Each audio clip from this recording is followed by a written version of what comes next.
Bhatinda Center, are you getting my voice? Thank you. Alwar centre, हाँ जी sir, Alwar centre पर आप बताओ, आपके पास आवाज आई? Thank you. फरीदाबाद सेंटर, एक बार प्लीज हाथ उठाकर बताइए, आपके पास वॉइस आई? फरीदाबाद सेंटर एक बार चेक करना. रेवाड़ी सेंटर, हाँ जी प्लीज एक बार हाथ उठाकर बताइए. अच्छा, रेवाड़ी सेंटर में प्लीज अपने कोऑर्डिनेटर को बोलिएगा, वो लाइट ऑन करेंगे, मुझे आप लोगों के फेसेस बहुत अच्छे दिखाई देंगे. हाँ जी, गोरखपुर सेंटर में वॉइस आ गई है. गोरखपुर सेंटर, ठीक, थैंक यू. और पीतमपुरा सेंटर, हाँ जी सर, आपके पास मेरी वॉइस आई? ठीक. आज मुझे आप लोगों की वॉइस बहुत साफ आ रही है. अपने माइक की वॉइस थोड़ा सा कम करा दीजिए, आप आपके स्पीकर की वॉइस हल्का सा कम करा दीजिए. अच्छा अच्छा, आप उन्हें बोलिएगा आपका स्पीकर और माइक अभी थोड़ा सा ऑफ करेंगे वो. हाँ जी, पटियाला सेंटर पे वॉइस आ रही है? प्लीज एक बार हाथ उठाकर बताओ, पटियाला सेंटर वाले स्टूडेंट्स. पटियाला सेंटर प्लीज एक बार हाथ उठाकर बताएं इन केस आपके पास वॉइस आ गई है. पटियाला एक बार चेक करना पड़ेगा, बाकी सभी आगे स्टार्ट कर दें. So hello, good afternoon all of you students. बताइए, आपने सभी ने लास्ट टाइम कुछ पढ़कर देखा, रिवाइज किया हो? हाँ जी, आप लोगों ने रिवाइज किया लास्ट टाइम घर पे कुछ? सिर आगे बताओ, यस और नो. ओके, चलिए फाइन. थोड़ा सा रिवीजन करेंगे. लास्ट टाइम हमने क्लास में जो पढ़ा था, पिछली क्लास के कंसेप्ट का कुछ बेसिक रिवीजन करेंगे. आप सभी देखें,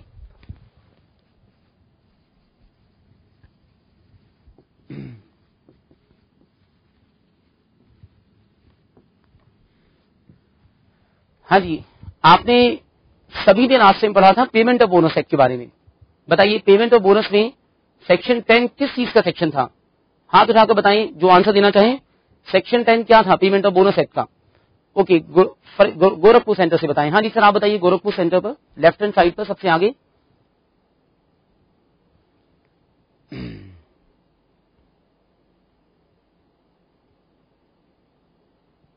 तो सेक्शन 10 किसका था? मिनिमम बोनस या मैक्सिमम बोनस? Okay fine. अच्छा, किसी और सेंटर से बताइए. Raise your hand. Bathinda centre वाली. हाँ जी सर, भटिंडा सेंटर पे सेकंड रो में आप बताओ. आपने स्पेक्स लगाए हुए, राइट हैंड साइड सबसे आगे. हाँ जी, भटिंडा सेंटर से. हाँ जी सर, बिल्कुल. आप बताओ, आपने आगे सबसे आगे हाथ उठाया, आप बताओ. शाबाश शाबाश, माइक लो, आगे से बोलो. हाँ जी, हेलो, बिल्कुल, बताओ डियर. हाँ, यस यस, बिल्कुल बेटा, मुझे आपकी आवाज आ रही, बताओ. अच्छा, और बताओ मैक्सिमम बोनस कितना? ठीक है, बताओ सेक्शन 11 का मैक्सिमम बोनस कितना होता है? ओके, हाँ जी, आप लोग बताएं. रेवाड़ी सेंटर वाले बताएं भाई. रेवाड़ी सेंटर से बताइए, मैक्सिमम बोनस का सेक्शन नंबर क्या था? बताओ, रेज योर हैंड्स. हाथ उठाइए प्लीज. रेवाड़ी सेंटर से मैक्सिमम बोनस का. अच्छा ठीक, हाँ जी, वो मैडम जो बैठी है पीछे से सेकंड रो, राइट. हाँ जी, बिल्कुल, प्लीज बताइए मैक्सिमम बोनस का सेक्शन नंबर.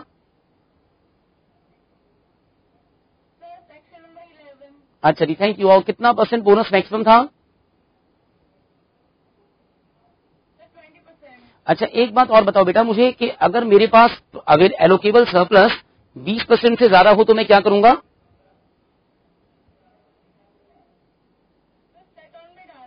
अच्छा ठीक है, सेट ऑन का सेक्शन नंबर बताओ.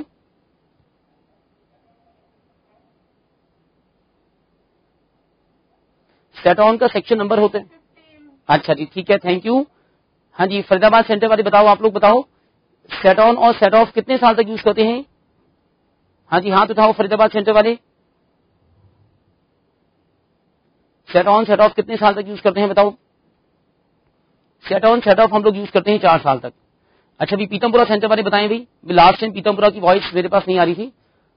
हाँ जी, पीतमपुरा, राइट सर. हाँ जी सर, आप सेकंड रो में बैठे हो, आपने ब्लैक टी शर्ट डाली हुई, आप बताओ सेट ऑन सेट ऑफ कितने साल यूज करते हैं? ओके, 4 साल. Okay fine. और अच्छा ठीक. अच्छा, एक बात और बताओ मुझे, आप लोग बताएं कि अगर एक बिजनेस की 2 ब्रांचेस हों तो हम दोनों ब्रांचेस को सिंगल एम्प्लॉयर कब मानते हैं? क्या कंडीशन देखते हैं?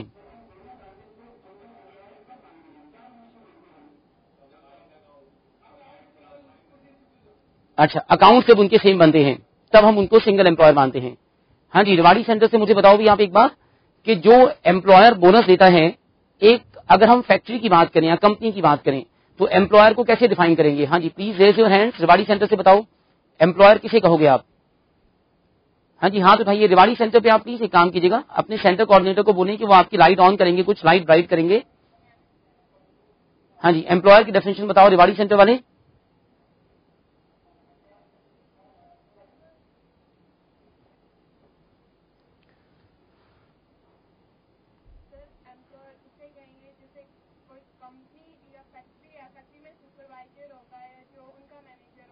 अच्छा एक बात बताओ, चलो अच्छा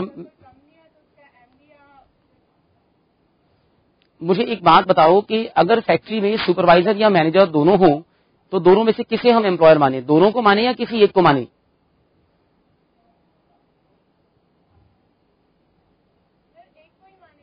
किसको माने? अच्छा बताओ।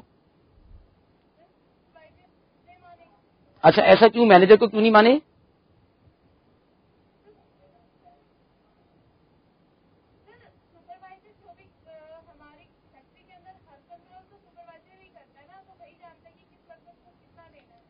चलो अभी ऐसा मान लेते हैं। हाँ जी, भटिंडा सेंटर वाले बताओ भी। भटिंडा सेंटर वाले बच्चों मुझे एक बात बताओ कि अगर एक फैक्ट्री में सुपरवाइजर भी हो और मैनेजर भी हो तो मैं दोनों में से किसे एम्प्लॉयर मानूं? दोनों को या किसी एक को? हाँ जी सर आप बताओ, ब्लू टी शर्ट में सेकंड लाइन। हाँ जी अच्छा चलो आपके साथ पहले से पूछूंगा, आप बताओ एक बार, दोनों ही बताना। हाँ जी बताओ।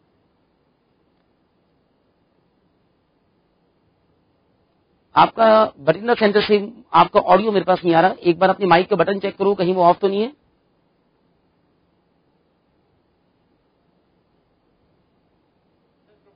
हाँ जी बोलो। अच्छा ठीक है, ओके फाइन। हाँ जी, और किसी सेंटर से बताना चाहो एनीबडी? एक कंपनी में सुपरवाइजर और मैनेजर दोनों हैं, मान लो कि कंपनी के वर्कर्स का बोनस पे नहीं हुआ, बताओ मुझे पेनल्टी इंपोज करनी है, सुपरवाइजर पे करूं या मैनेजर पे करूं या दोनों पे कर सकता हूं? बताओ, किसी भी सेंटर से हाथ उठाएं। हाँ जी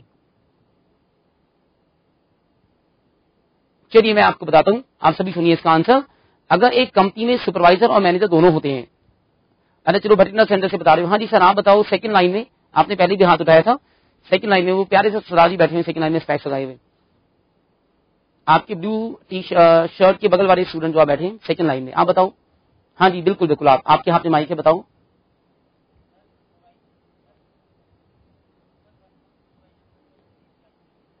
अच्छा चलो ठीक, आप अच्छा जी आप सभी सुनिएगा, आप सभी सुनिए बिल्कुल ध्यान से कि अगर किसी कंपनी में, किसी फैक्ट्री में, सभी प्लीज बिल्कुल ध्यान से देखना, अगर किसी भी फैक्ट्री के अंदर सुपरवाइजर और मैनेजर दोनों होते हैं तो हम दोनों को एम्प्लॉयर मानते हैं।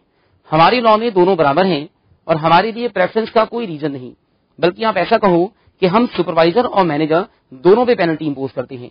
कहिए लॉ ये कहता है कि आप सुपरवाइजर हो या आप मैनेजर हो, आपकी दोनों की रेस्पॉन्सिबिलिटी थी वर्कर्स का बोनस टाइम पर पे करवाने की। अगर किसी भी पर्सन ने ऑफेंस किया तो दोनों की गलती है कि वर्कर्स का बोनस टाइम पर पे नहीं हुआ, हम पेनल्टी दोनों के ऊपर इंपोज करते हैं। तो ये तो हमने लास्ट टाइम का कुछ ब्रीफ रिवीजन किया, आज हम पेमेंट ऑफ बोनस एक्ट के अगले कॉन्सेप्ट को पढ़ना शुरू करेंगे। तो आप सभी एक फ्रेश हेडिंग डालें आज की। आज हम डिफाइन करेंगे कि बोनस एक्ट में एम्प्लॉय किसे कहा जाता है। तो आप सभी हेडिंग डालिए employ.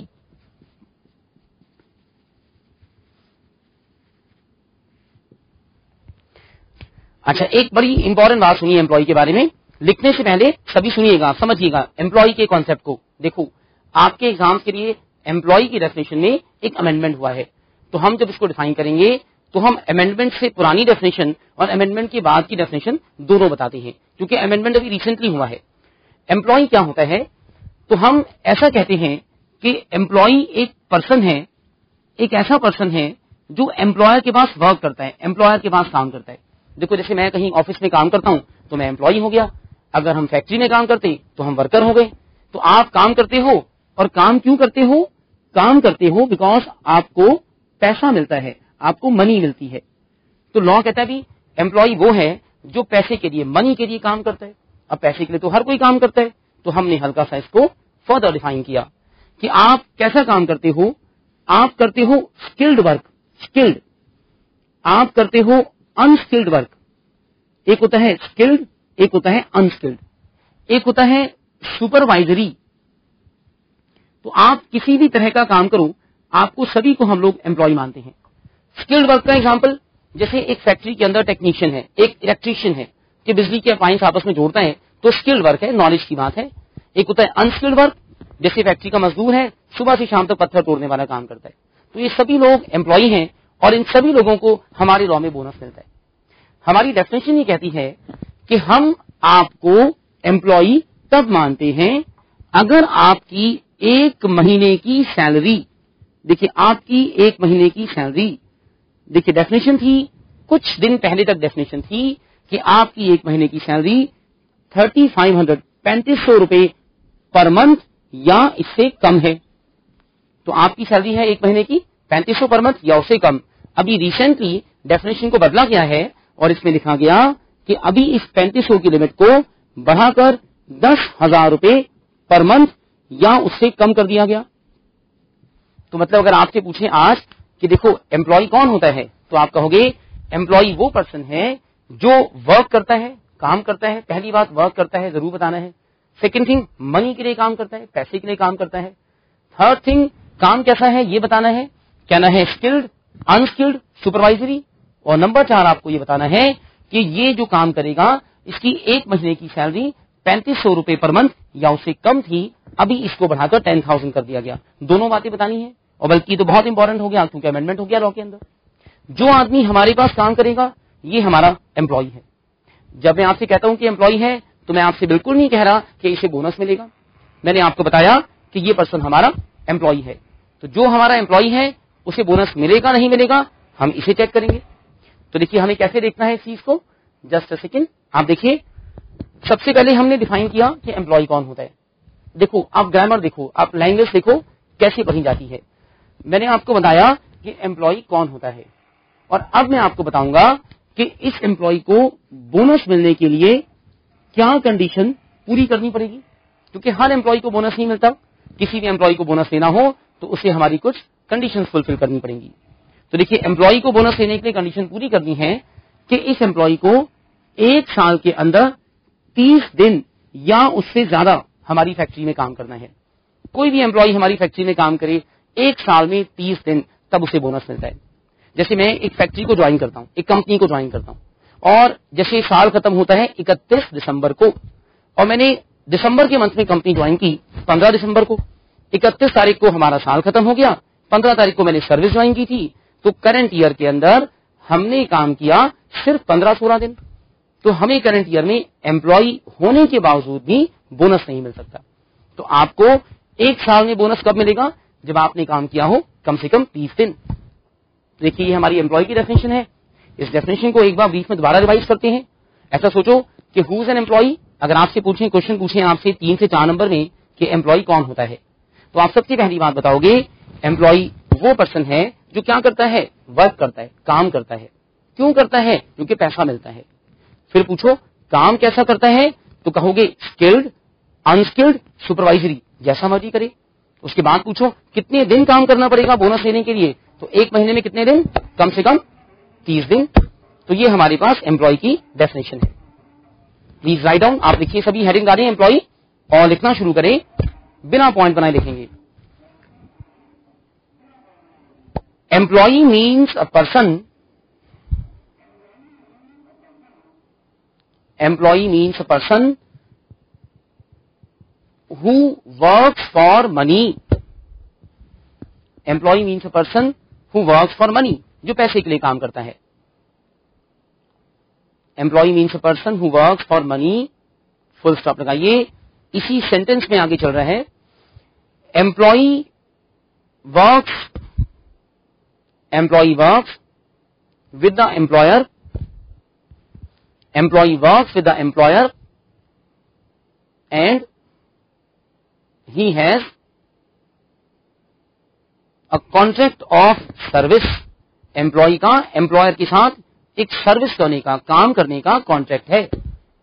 Employ works for contract of service.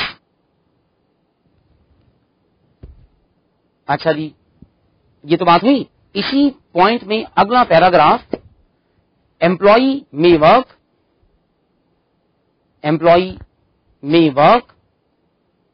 in supervisory manner, employee may work in supervisory manner, comma, employee may be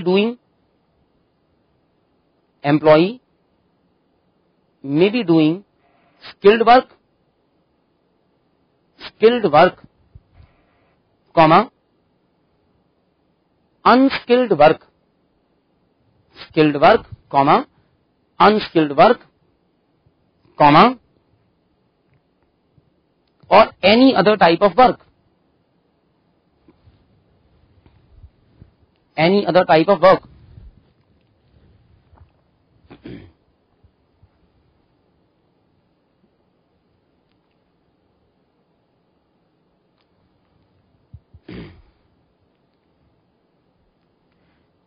next paragraph में लिखें, अगले पैराग्राफ की एक हेडिंग डालिए, एलिजिबिलिटी टू रिसीव बोनस।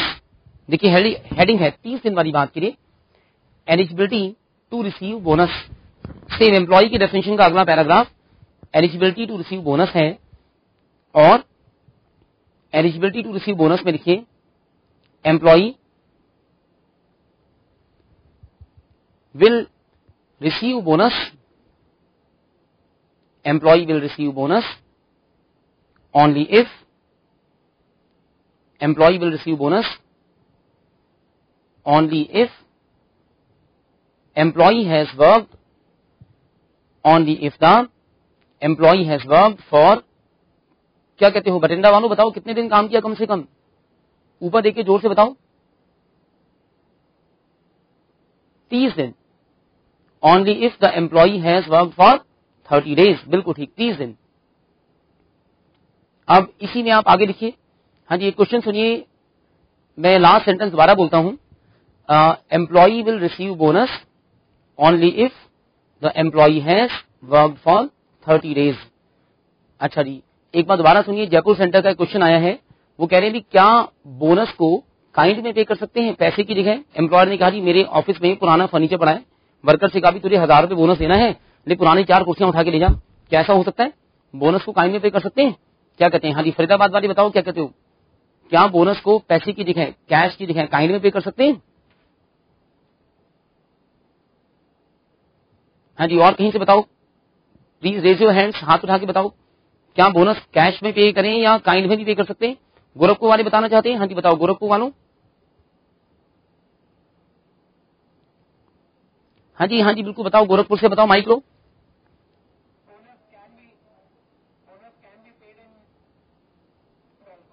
अच्छा चलिए फाइन, मैं रख लेता हूँ। हाँ जी भाई गोरखपुर वाले कह रहे हैं बोनस काइंड में पे कर सकते हैं। हाँ जी पीतमपुरा वाले बताओ क्या कहते हो। हाँ जी सर आप बताओ, पीतमपुरा में सबसे आगे बताओ आप, राइट हैंड साइड पर।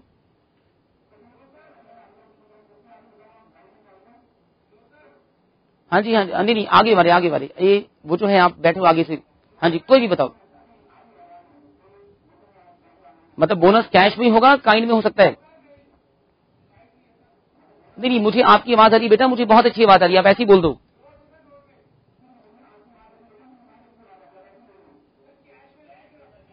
चलिए ठीक है, आप लोगों का आंसर बिल्कुल ठीक है।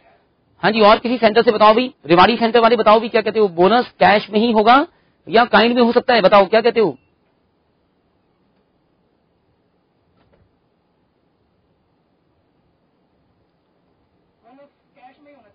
अच्छा जी देखो एक बात, चलो आपने ठीक बताया, नो प्रॉब्लम। और किसी सेंटर से, हाँ जी भटिंडा वाले हाथ उठा रहे। हाँ जी सर भटिंडा पे पीछे से आप बताओ, ब्लैक कलर की शर्ट पहनी है आपने, बताओ। हाँ जी गुड आफ्टरनून जी, बिल्कुल बिल्कुल बताओ बेटा।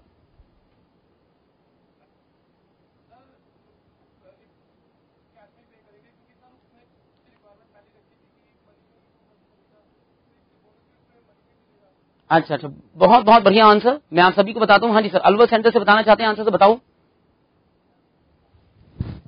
हाँ जी सर, हाँ जी बिल्कुल बेटा, मैं आवाज आ रही, बताओ बोलो। अच्छा चलिए फाइन, ठीक है फाइन। हाँ जी अच्छा ठीक भाई, सिरसा सेंटर वाले बच्चे भी कह रहे हैं कि काइंड में पे हो सकता है बोनस। आप सभी सुनिए, मैं आपको आंसर बताता हूँ, आप में से कुछ आंसर्स बहुत बढ़िया आंसर थे। आप सभी देखो, एम्प्लॉय की डेफिनेशन है, अभी बताया एक बच्चे ने बताया बहुत अच्छी डेफिनेशन, कि एम्प्लॉय वो है जो पैसे के लिए काम करता है, और एम्प्लॉय को बोनस भी कैश में मिलेगा। हमारे लॉ का मतलब था कि आप एम्प्लॉय को बोनस दो, आप उसे पैसा दो, उसने मेहनत की ना आपके पास, एक्स्ट्रा पैसा दो, तो बोनस का कैश में ही होना जरूरी है। बोनस कभी काइंड में हो ही नहीं सकता, आपके लिए अलाउड ही नहीं है कि आप बोनस को काइंड में पे करो। हर किसी के लिए जरूरी है कि बोनस कैश में ही पे करें, बोनस कभी काइंड में नहीं हो सकता। तो ये हमारा क्वेश्चन था कि क्या बोनस कैश में होगा काइंड में होगा, तो आंसर है बोनस हमेशा काइंड में ही होता है, सॉरी कैश में ही होता है, काइंड में नहीं हो सकता। तो आप सभी एम्प्लॉई वर्ड की डेफिनेशन लिख रहे थे, एक क्वेश्चन बीच में आया तो मैंने उसका आंसर आपको बताया, हम इसको लिखेंगे इसके बाद। अभी आइए एम्प्लॉय की डेफिनेशन को आगे बढ़ाएंगे। एम्प्लॉय की डेफिनेशन के अंदर आप एक नई चीज सुनिए मुझसे। एम्प्लॉय वो था जो काम करता है और पैसे के लिए काम करता है, काम कैसा करेगा ये बात आपने देखी। अब आप देखिए एम्प्लॉय वर्ड की डेफिनेशन को आगे पढ़ें। देखिए कुछ खास तरह के एम्प्लॉय होते हैं, ऐसे एम्प्लॉय होते हैं जिन्हें हम बोनस नहीं देते। तो ये एम्प्लॉय अगर एम्प्लॉय की डेफिनेशन में आते हैं और एक महीने में 30 दिन से ज्यादा, एक साल में 30 दिन से ज्यादा काम करते हैं, स्टिल इन्हें बोनस नहीं मिलता। तो हमारे पास कुछ एम्प्लॉय हैं जिन्हें हम कहेंगे employees not entitled, employees not entitled to receive bonus. ये ऐसे एम्प्लॉय जिन्हें बोनस नहीं मिलता।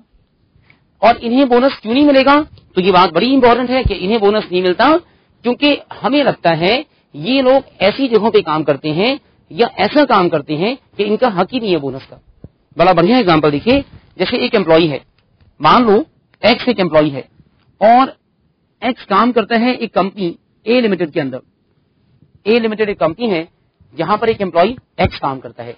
अब हुआ क्या कि एक्स ने ए लिमिटेड की ऑफिस में चोरी की, तो एक्स ने कुछ सामान चुराया, तो हम कहते हैं ए ने थेफ्ट की, चोरी की, और ए लिमिटेड ने एक्स को नौकरी से निकाल दिया। इसे बोलते हैं डिसमिसल। एम्प्लॉय को हमने डिसमिस कर दिया, नौकरी से निकाल दिया, और निकालने के बाद हम प्रूव भी कर गए, मतलब कंपनी ने प्रूव कर दिया कि हाँ जी एक्स ने चोरी की। एक इंक्वायरी बैठी, इंक्वायरी में पता लगा कि एक्स ने चोरी की, बात साबित हो गई और एक्स को निकाल दिया गया नौकरी से। अब क्या हुआ, जब एक्स को नौकरी से निकाला गया तो जिस ईयर के अंदर, जिस साल के अंदर हमने नौकरी से इसे निकाला, उस साल एक्स को बोनस नहीं मिल सकता। तो जिस साल एक एम्प्लॉय को नौकरी से निकाला जाता है उस साल उसे बोनस नहीं मिलता। तो हमारी लॉ के अकॉर्डिंग किसी भी एम्प्लॉय को अगर नौकरी से निकाला जाए चोरी के ग्राउंड पर, मिसकंडक्ट के ग्राउंड पर, बदतमीजी के ग्राउंड पर, बाकी एम्प्लॉयज को तंग करने के ग्राउंड पर, तो भाई फिर से बोनस नहीं मिल सकता। आप सोचिए एक एम्प्लॉय है जो फैक्ट्री में आता है और साथ वाले वर्कर्स को तंग करता है, घर से डंडा वंडा लेके आता है, बाकी सबके साथ मारपीट करता है, हर रोज गालियां देता है उनको भारी भारी। तो अब क्या करेंगे, एम्प्लॉय को नौकरी से निकालेंगे, बोनस वगैरह नहीं देंगे उसको। अगर कंपनी इस एम्प्लॉय को नौकरी से निकाल दे लेकिन कंपनी ये बात साबित ना कर पाए कि एम्प्लॉय ने चोरी की थी, मिसकंडक्ट किया था, मिसबिहेवियर किया था, आप प्रूव नहीं कर पा रहे, आप तो साबित नहीं कर पा रहे हो, तो मजबूरी में लेबर लॉज की वजह से हमें इसके डिसमिसल को कैंसिल करना पड़ेगा और ऐसे एम्प्लॉय को वापस नौकरी पर रखना पड़ेगा। हमने इसको नौकरी से निकाला लेकिन हम साबित नहीं कर पाए क्यों निकाला, तो हमें तो इसे वापस रखना पड़ेगा। जब हम इसे वापस रखते हैं तो हम इसे कहते हैं रीइंस्टेट करना, एम्प्लॉय को नौकरी पर रीइंस्टेट करना। जब आप इसे रीइंस्टेट कर दोगे तो जिस साल इसे निकाला गया था, जिसका बोनस हमने इसे नहीं दिया था, वो बोनस हमें इसे अब पे करना पड़ जाएगा। तो देखिए लॉ क्या कहता है आपको कि अगर आप एक एम्प्लॉय को नौकरी से निकाल देते हो और आप साबित कर देते हो कि आपने उसे ठीक निकाला, उसने गलती की थी, तो आप उसे बोनस मत दो। लेकिन अगर आप उसे साबित नहीं कर पाए कि आपने उसको ठीक निकाला नौकरी से, तो फिर आपको उसे बोनस देना पड़ेगा। तो डिसमिस किए गए एम्प्लॉय का बोनस पर हक नहीं होता, लेकिन रीइंस्टेट किए गए एम्प्लॉय का बोनस पर हक होता है। आपसे एग्जाम्स में एक एक नंबर के लिए 2 बार क्वेश्चन पूछा गया कि क्या डिसमिस किए हुए एम्प्लॉय को बोनस मिलता है, तो क्या कहेंगे, आंसर है नो, नहीं मिलता। आपसे पूछें क्या रीइंस्टेट किए गए एम्प्लॉय को बोनस मिलता है, तो क्या कहेंगे, आंसर है यस, मिलता है। तो मैं एक बार एग्जांपल आपको दोबारा बताता हूं, दोबारा देखिए एग्जांपल।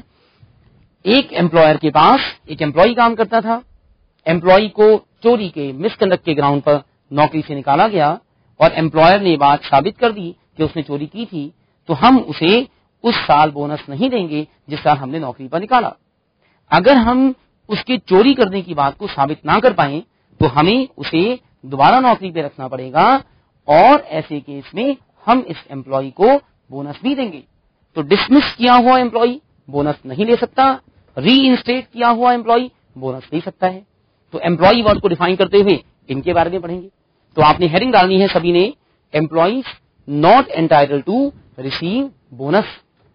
डाल दो हेडिंग, देखो इसके बारे में लिखेंगे हम, employees not entitled to receive bonus.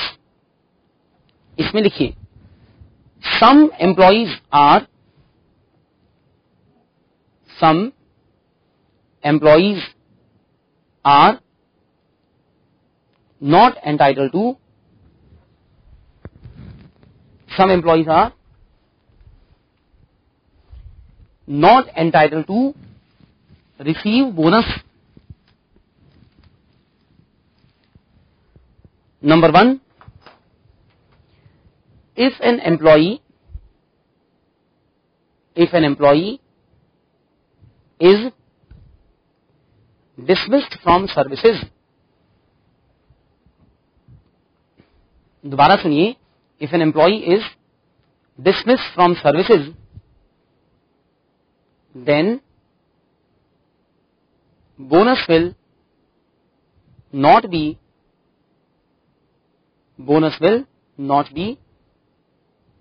given to him.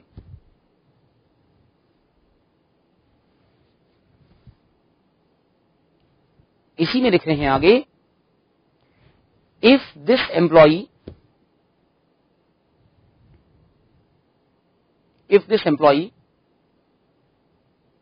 is reinstated, spelling सुनो भी reinstated की, REINSTATED,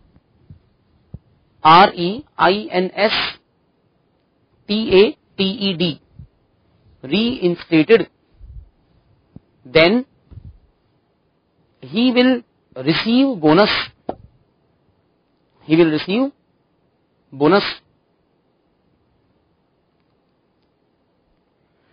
हाँ जी, आप लोग जो फरीदाबाद सेंटर वाले बच्चे हैं, मुझे लग रहा है आपका शायद माइक वाला इंटरेक्शन मेरे साथ काम नहीं कर रहा।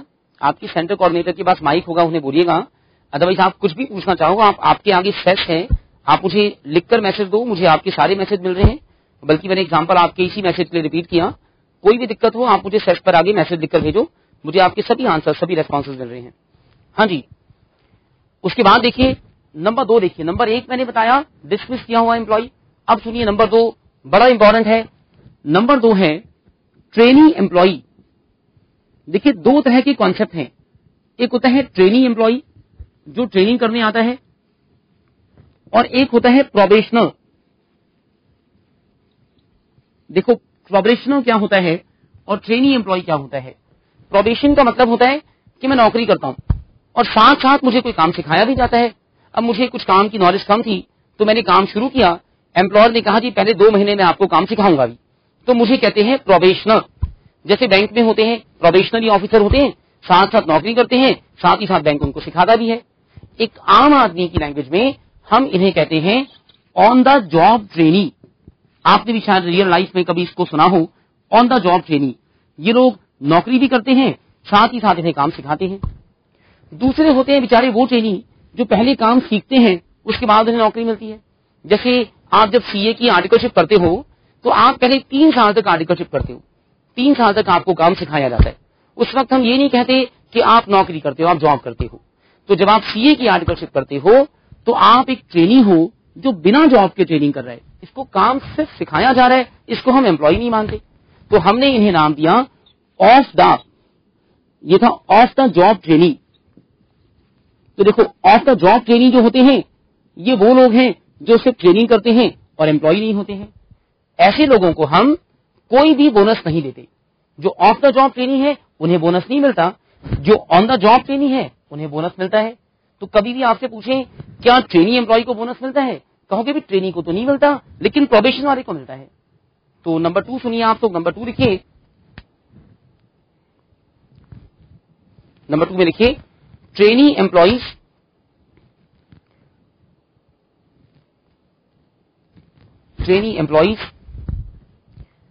do not receive sorry do not, हाँ दोबारा सुनिए, trainee employee do not receive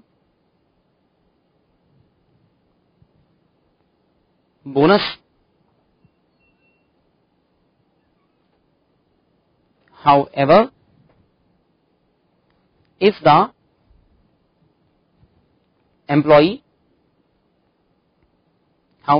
employee is probationer, probationer की स्पेलिंग सुनिए, प्रोबेशनर की स्पेलिंग है PROBATIONER। एक वाराणसी सेंटर चेक करेंगे, स्क्रीन पर लगाएंगे मेरे सामने। हाँ जी मैं बताता हूँ। The probationer however the probationer employee receives bonus, probationer employee receives bonus. हाँ जी सर, आप सभी सुनिए, ये तो बात यहां तक की हुई। एक छोटा सा क्वेरी सुनो भी, फरीदाबाद सेंटर से क्वेश्चन आया है। वो क्वेश्चन पूछ रहे हैं कि हमारे पास स्किल्ड एम्प्लॉई में और सुपरवाइजर एम्प्लॉई में डिफरेंस क्यों किया। जैसे हमने डिफाइन किया ना कि एम्प्लॉई जो है तो होता है वो स्किल्ड वर्क भी करता है, अनस्किल्ड वर्क भी कर सकता है। तो क्वेश्चन है कि सुपरवाइजर भी स्किल्ड काम करता है, तो आपने स्किल्ड और सुपरवाइजर अलग क्यों लिखा। देखिए बहुत बढ़िया सी बात है, बड़ा अच्छा क्वेश्चन है। आप ये देखो कि हम आपको जब एम्प्लॉई को डिफाइन कर रहे हैं तो हम आपको ऐसा बिल्कुल नहीं कहते कि सुपरवाइजर और स्किल्ड एम्प्लॉई अलग अलग होते हैं। देखिए हमारा तो काम एम्प्लॉय को डिफाइन करने का है, हम सिर्फ ये कहते हैं कि स्किल्ड एम्प्लॉय हो वो भी सुपरवाइजर है या वो भी एम्प्लॉय है, सुपरवाइजर हो वो भी स्किल्ड एम्प्लॉय हो। हम स्किल्ड और सुपरवाइजर के अंदर डिफरेंस नहीं करना चाहते, हमारे लिए दोनों ही बराबर हैं। तो हम स्किल्ड हो चाहे सुपरवाइजर हो सभी को सेम एम्प्लॉय मानते हैं। दैट्स वाई हमने स्किल्ड के साथ सुपरवाइजर वर्ड भी लिख दिया कि कहीं को कल को कोई डाउट ना हो, कोई कहे भी सुपरवाइजर तो एम्प्लॉयर की डेफिनेशन के अंदर भी आता है, तो अगर उसको एम्प्लॉयर माने तो एम्प्लॉय क्यों माने। भाई सुपरवाइजर एम्प्लॉयर की डेफिनेशन में आता है क्योंकि वो अपने नीचे वाले एम्प्लॉइज के लिए एम्प्लॉयर है और वो खुद एक एम्प्लॉय भी है। ये बात ही फरीदाबाद सेंटर वालों की क्वेरी थी। और कुछ पूछिए आपने जो यहां तक पढ़ा, एम्प्लॉय प्रोबेशन और ट्रेनिंग के ऊपर कुछ पूछो भी। Anything want to ask, raise your hands. कुछ पूछिए, कुछ भी पूछना चाहो। हाँ जी चलिए देन हम आगे चलेंगे। ये हमारा नंबर 2 था, इसे हम कहते हैं प्रोबेशनर, प्रोबेशनर और ट्रेनिंग। अब सुनिए नंबर 3, सभी आप हैरन गाड़ी। नंबर 3 का नंबर 3 में आंसर आप मुझे बताना। देखिए कॉन्सेप्ट होता है, इसे कहते हैं कॉन्ट्रैक्ट लेबर, ठेके पे रखा गया वर्कर, हम इसे कहते हैं कॉन्ट्रैक्ट लेबर। एक होता है कैजुअल लेबर, कैजुअल मतलब कभी कभी काम पे रखा गया वर्कर। तो देखो 2 वर्कर हैं, एक होता है कॉन्ट्रैक्ट वर्कर जिसको हमने ठेके पे रखा। जैसे मान लीजिए मुझे अपने घर में कुछ कंस्ट्रक्शन करानी थी, एक दीवार बनवानी थी, तो अभी मुझे तो पता नहीं कि घर की दीवार कैसे बनती है, तो मैंने एक ठेकेदार को ठेका दे दिया कि भी मैं आपको 15,000 रुपए दूंगा, आप मुझे एक दीवार बना दो। तो ठेकेदार ने क्या किया, कुछ लेबर लेकर आया, मजदूर लेकर आया जो मेरे यहाँ दीवार बनाते हैं। अभी क्या होगा, देखो जो ठेकेदार हमारे यहाँ मजदूर लेकर आया है वो मजदूर मेरे पास काम करते हैं, तो मैं इस ठेकेदार को पैसा दूंगा जो इन मजदूरों को पैसा देगा। तो मजदूर या लेबर जो है ना वो मेरे एम्प्लॉय तो है नहीं, क्योंकि मैं तो उनका मालिक हूं नहीं, उनका मालिक है ठेकेदार। तो ठेके पे रखे गए वर्कर, कॉन्ट्रैक्ट पे रखे गए वर्कर मुझसे बोनस नहीं मांग सकते, ये बोनस मांगेंगे अपने रियल मालिक से, अपने ठेकेदार से। इसका प्रैक्टिकल एग्जाम्पल एक बार आपके एग्जाम में पूछा गया। जैसे हमारी कंपनी का ऑफिस है और हमने अपने ऑफिस के बाहर सिक्योरिटी गार्ड रखते थे। अगर मैं अपना सिक्योरिटी गार्ड जॉब पे रखूं और उससे काम कराऊं तो वो मेरा एम्प्लॉय हो जाएगा। मैंने एक सिक्योरिटी एजेंसी को कॉन्ट्रैक्ट दे दिया, ठेका दे दिया कि मुझे आप एक दिन में और एक रात में 2 सिक्योरिटी गार्ड प्रोवाइड कर दो, मैं आपको 10,000 रुपीज दूंगा। तो मैं सिक्योरिटी एजेंसी को 10,000 रुपए देता हूं एक महीने का, और सिक्योरिटी एजेंसी एक गार्ड सुबह और एक गार्ड शाम को मुझे रख के देती है। अब इस केस में क्या होता है, देखो जो गार्ड हमारे पास काम करने आता है उसे कहते हैं कॉन्ट्रैक्ट लेबर, ठेके पे आया हुआ मजदूर। ये अपनी सिक्योरिटी एजेंसी से बोनस मांग सकता है, मुझसे नहीं मांग सकता। जैसे कॉन्ट्रैक्ट लेबर होते हैं ऐसे ही होते हैं कैजुअल लेबर। कैजुअल लेबर का मतलब होता है कभी कभी रखा गया मजदूर, एक ऐसा आदमी जो कभी कभी हमारे पास काम आता है। जैसे आपने सबने देखा होगा, दिवाली का सीजन हो, गुरु पूरब का सीजन हो, ईद हो, होली हो, फेस्टिवल डेज जब होते हैं, कोई त्योहार होता है, कोई फेस्टिवल होता है, उन दिनों स्वीट शॉप्स की सेल बढ़ जाती है, मिठाइयों की दुकान पे सेल बढ़ जाती है, गिफ्ट आइटम ज्यादा बिकते। आपने सबने देखा होगा, देखो वैलेंटाइन डे के आसपास आरजी सीआरजी कितना बिजनेस करती है। तो अब ऐसे दिनों में क्या होगा, ये बिजनेस जब इनकी सेल बढ़ती है, इनको काम ज्यादा करना पड़ता है, ये हफ्ते 10 दिन के लिए टेम्परेरी वर्कर्स को अपने यहाँ काम पे रख लेते हैं। कहते भी हमारे पास 10 दिन काम ज्यादा है, प्लीज हमारे यहाँ काम कर दो। तो ये एम्प्लॉई हमारे यहाँ परमानेंट बेसिस पर काम नहीं करते। इन्हें हमने नाम दिया कैजुअल एम्प्लॉई। कैजुअल एम्प्लॉई या लेबर को बोनस नहीं मिलता क्योंकि ये परमानेंट नहीं होता। बोनस उसी एम्प्लॉई को मिलेगा जो परमानेंट बेस पे हमारे पास काम करता है। इवन बड़ी इंपॉर्टेंट बात, अगर एक कॉन्ट्रैक्ट लेबर या कैजुअल लेबर एक साल में 30 दिन से ज्यादा काम करे तो भी इसे हमारे यहाँ बोनस नहीं मिलता, क्योंकि हम इसे अपना एम्प्लॉय ही नहीं मानते। कॉन्ट्रैक्ट लेबर तो ठेकेदार का एम्प्लॉय है और कैजुअल लेबर हमारा एम्प्लॉय नहीं है, लेकिन एक टेम्परेरी बेस पर रखा गया नौकर है जो कुछ दिनों के लिए काम करेगा फिर छोड़ के चला जाएगा। तो आपने सभी ने क्या करना है, नंबर 3 लिखना है, हेडिंग डालनी है नंबर 3 की, contract labour and casual labour. Please write down. और इसके अंदर लिखिए, when a person has contract labor or casual labor, contract labor or casual labor, then such worker will not get bonus. Such worker will not get bonus. In this case, these workers are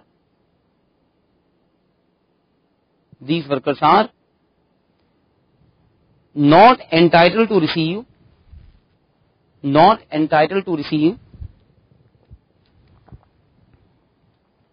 any bonus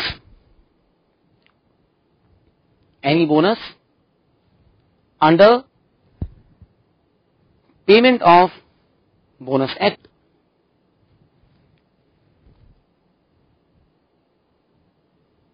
भाई Varanasi centre वाले बच्चे मुझे बताना, क्या मेरी voice आपके पास साफ आ रही है? आपका मैसेज आया था मेरे पास, अभी वॉइस साफ नहीं आ रही हो तो प्लीज मुझे एक बार दोबारा लिख के बताएं। उसके बाद देखिए हमारे पास ये था कॉन्ट्रैक्ट वर्कर जो हमने लिखा, इसी पॉइंट में अगली लाइन से लिख रहे हैं कैजुअल लेबर। तो इसी 3 नंबर के पॉइंट में आगे लिख रहे हैं अगले पैराग्राफ में, casual labour is a labour who works with employer. Casual labor is a labor who works with employer for some short time का मतलब कम टाइम के लिए, some short time, and this labor, मैं ये दोबारा बताता हूं, फरीदाबाद सेंटर वाले ध्यान से सुनिए, मैं आपको बताने लग रहा हूं कैजुअल वर्कर के बारे में। तो मैंने आपको बताया कि कैजुअल लेबर वो वर्कर है जो शॉर्ट टाइम के लिए हमारे पास काम करता है, एंड आगे लिख रहे हैं this labour does not receive bonus, this labour does not receive bonus because he is not a permanent employee. He is not a permanent employee of the employer. He is not a permanent employee of the employer. अच्छा देखिए, ये तो हमारे पास हुआ number 3 point. अब number 3 के बाद आप सुनिए नंबर 4। नंबर 4 का आंसर मैं चाहता हूं कि आप मुझे दो। नंबर 4 है टेम्परेरी वर्कर। देखिए, एक होता है टेम्परेरी वर्कर और एक होता है पार्ट टाइम वर्कर।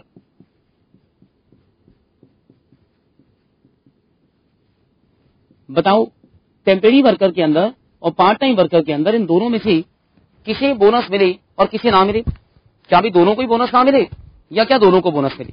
तो क्या कहते हो आप? टेम्परेरी वर्कर को बोनस मिलेगा? पहले टेम्परेरी वर्कर की बात करते हैं, क्या इसे बोनस मिलेगा? बताओ जी, रेज योर हैंड, हाथ उठा के बताओ, क्या टेम्परेरी वर्कर को बोनस मिलेगा?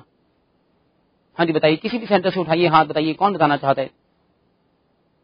हाँ जी सर जी, अलवर सेंटर से बताओ जी, आप बताओ। हाँ जी सर, अलवर सेंटर से बताओ।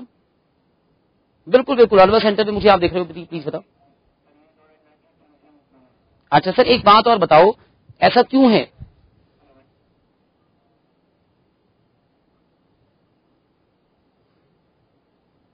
हाँ जी, अच्छा, और किसी सेंटर से? हाँ जी, अच्छा चलिए, बहुत बढ़िया। हाँ जी, फरीदाबाद सेंटर पे मैडम सबसे आगे आप बैठे हो, ब्लैक कलर का शर्ट पहने, बताओ बीच में जो बैठे हो सबसे आगे, आप बताओ टेम्परेरी वर्कर को बोनस मिलेगा नहीं मिलेगा? नहीं मिलेगा। अच्छा, क्यों नहीं मिलेगा बताओ, इतना बुरा क्यों कर रहे हो उसके साथ? अच्छा मिलेगा। अच्छा, दो पड़ोसी में झगड़ा हो गया। अच्छा, एक कह रही है नहीं मिलेगा, एक कह रही मिलेगा। हाँ जी, और बताओ जी, फरीदाबाद सेंटर वाले बाकी बच्चे बताओ। अच्छा चलो, हाँ जी भाई मुझे बताओ, और लोग हाथ उठाओ भी, पीतापुरा वाले। अच्छा चलिए ठीक। अच्छा हाँ जी, गोरखपुर वाले बता रहे हैं। हाँ जी सब गोरखपुर में बताओ, शाबाश, गोरखपुर वाले बताओ। अच्छा चलिए फाइन। हाँ जी, पीतमपुरा वाले बताओ भी। हाँ जी सर, सेकंड रो में बताओ, पीतमपुरा में दो बच्चे बैठे हैं, बिल्कुल प्यारे प्यारे से बताओ। अच्छा, आप कह रहे हो ओए होए झगड़ा हो गया आप लोगों में तो आपस में, चलो ठीक। अच्छा, भटिंडा वाले बताओ। हाँ जी सर, भटिंडा के पीछे आप हाथ उठा रहे हो, ब्लैक शर्ट में बिल्कुल बीच में, बताओ जी, आप बताओ पीछे। हाँ जी, पीछे पीछे पीछे ब्लैक शर्ट में आपने हाथ उठाया, बताओ। Temporary worker. अच्छा चलो, अच्छा आप कह रहे हो कि उनके वर्किंग डेज पर डिपेंड करेगा कि बोनस मिलेगा नहीं मिलेगा। ठीक है जी, आप अपने पड़ोसी को माइक दे दो, अपने राइट हैंड वाले पड़ोसी को माइक दे दो, उससे पूछो वो क्या बताना चाहते हैं।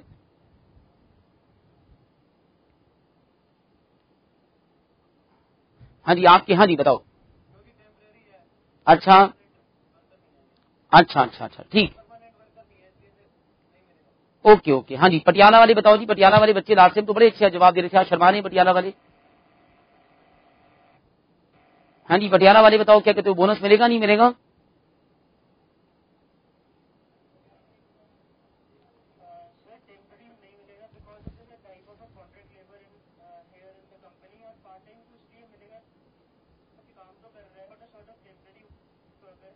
अच्छा चलो, आपका आंसर बहुत अच्छा है, आपका आंसर वैसे लगभग लगभग यही सही आंसर बनेगा। मैं बताता हूँ भाई, एक फरीदाबाद सेंटर से आंसर आया, वो कह रहे हैं कि बोनस मिलेगा प्रोपोर्शनेटली, कुछ काट पीट के छोटा मोटा करके बोनस दे दो, ऐसा कुछ कह रहे हैं। चलो मैं आपको आंसर बताता हूँ, आप सभी सुनिए हमारे पास इस चीज का क्या आंसर होगा।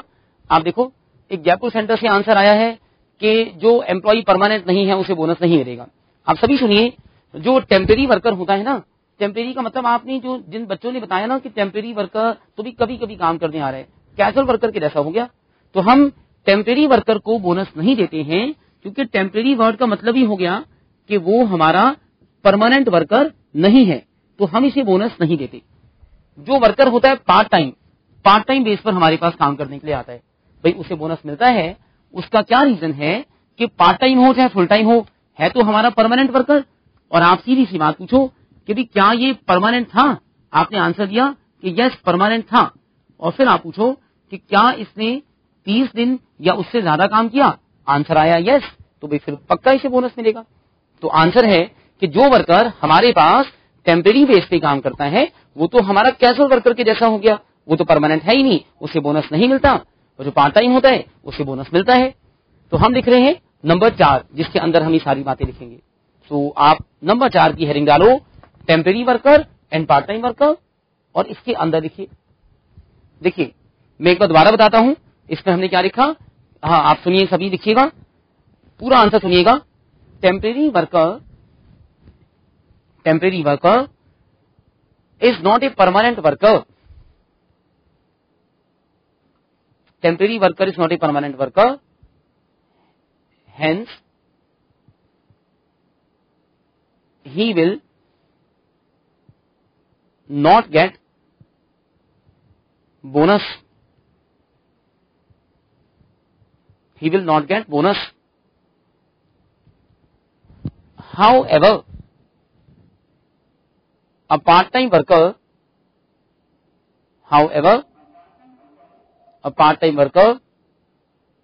is a regular permanent worker. Part-time worker is a regular permanent worker, and he will get the bonus.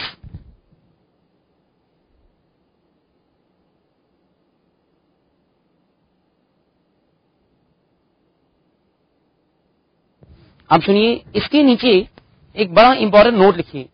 इस पॉइंट के बाद, खत्म होने के बाद आप एक हेडिंग डालिए छोटी सी, लिखिए इंपॉर्टेंट नोट। इंपॉर्टेंट नोट में आप लिखो वो बात जिसमें हमने पढ़ा था ना, एम्प्लॉय की सैलरी 3,500 रुपए पर मंथ या उससे कम होनी चाहिए, जो बढ़कर अभी 10,000 हो गई है। तो इंपॉर्टेंट नोट में लिखिए इन अर्लियर टाइम मतलब पुराने टाइम की बात है। In earlier time the employees, दोबारा सुनिए, in earlier times the employees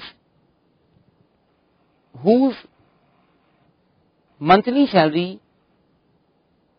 was rupees 3,500 per month, rupees 3,500 per month और लेसर का मतलब इससे कम थी, और laser used to get bonus, used to get bonus मतलब इन्हें बोनस मिला करता था, used to get bonus. However, nowadays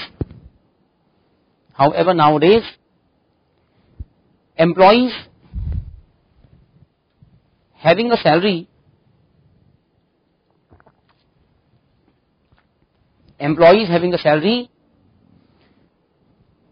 rupees 10,000 per month or lesser, rupees 10,000 per month or lesser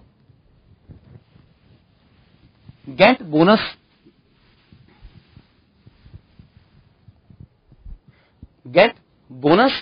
under this law. इस लॉ में इन्हीं को बोनस मिलता है, get bonus under this law.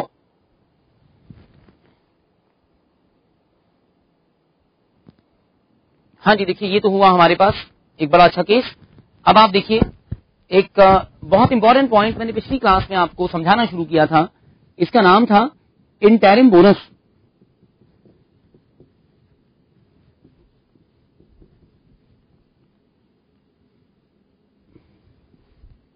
हाँ जी, आप लोग मुझे बताओ इंटरिम बोनस क्या था, अभी कुछ बताओ हमें। इंटरिम बोनस को आज बड़ा डिटेल में पढ़ना है, बताइए क्या कहेंगे इंटरिम बोनस है। हाथ उठाओ जी, बताओ कौन बताना चाहता है इंटरिम बोनस। हाँ जी सर, अलवर सेंटर से बता रहे हो आप, बताओ बताओ बताओ बताओ, अलवर सेंटर वाले बताओ। हाँ जी,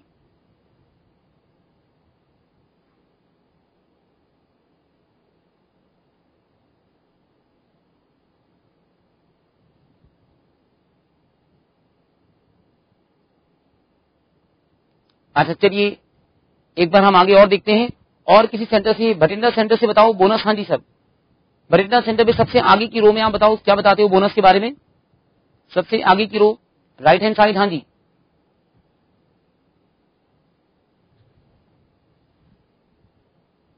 भटिंडा सेंटर से सबसे आगे वाली। हाँ जी,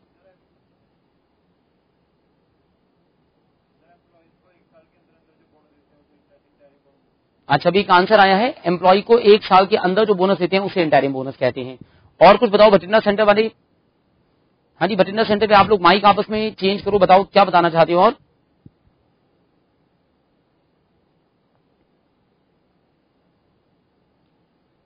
अच्छा बताओ फरीदाबाद सेंटर वाले बच्चे बताओ भाई। हाँ जी, फरीदाबाद सेंटर वाले बताओ, आगे देखो कितने प्यारे प्यारे बच्चे बैठे हैं आगे की लाइन में, बताओ आप लोग तीनों बताओ, कुछ बताओ बोनस क्या होता है इंटरिम। हाँ हाँ बिल्कुल शाबाश, बताओ।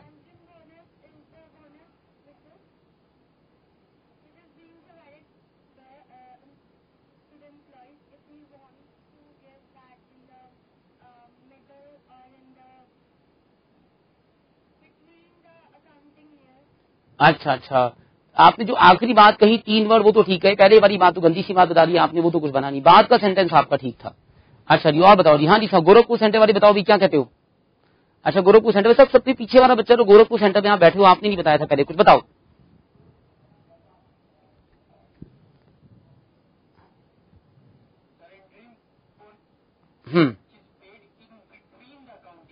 अच्छा चलो ठीक है फाइन, मैं रख लेता हूँ।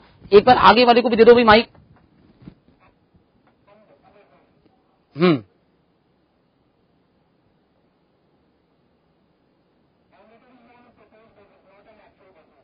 अच्छा जी, अच्छा और बताओ जी। हाँ जी पटियाला वाले बच्चे बताओ भी, तो पटियाला वाले बताओ इंटरिम बोनस क्या होता है।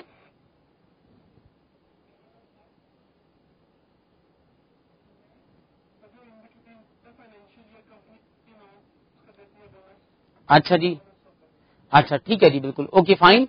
और बताइए। हाँ जी सब पीतमपुरा सेंटर वाले बच्चों ने बताया, बताओ भी आप लोग बताओ बोनस क्या, इंटरिम क्या होता है।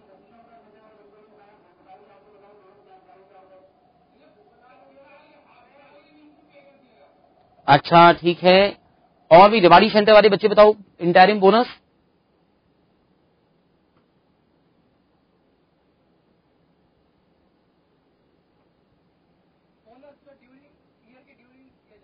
अच्छा चलिए फाइन। हाँ जी फरीदाबाद सेंटर पे आगे बच्ची बता रही है। हाँ जी बताओ मैडम। हाँ बताओ बेटा, फरीदाबाद सेंटर पे सबसे आगे की लाइन में।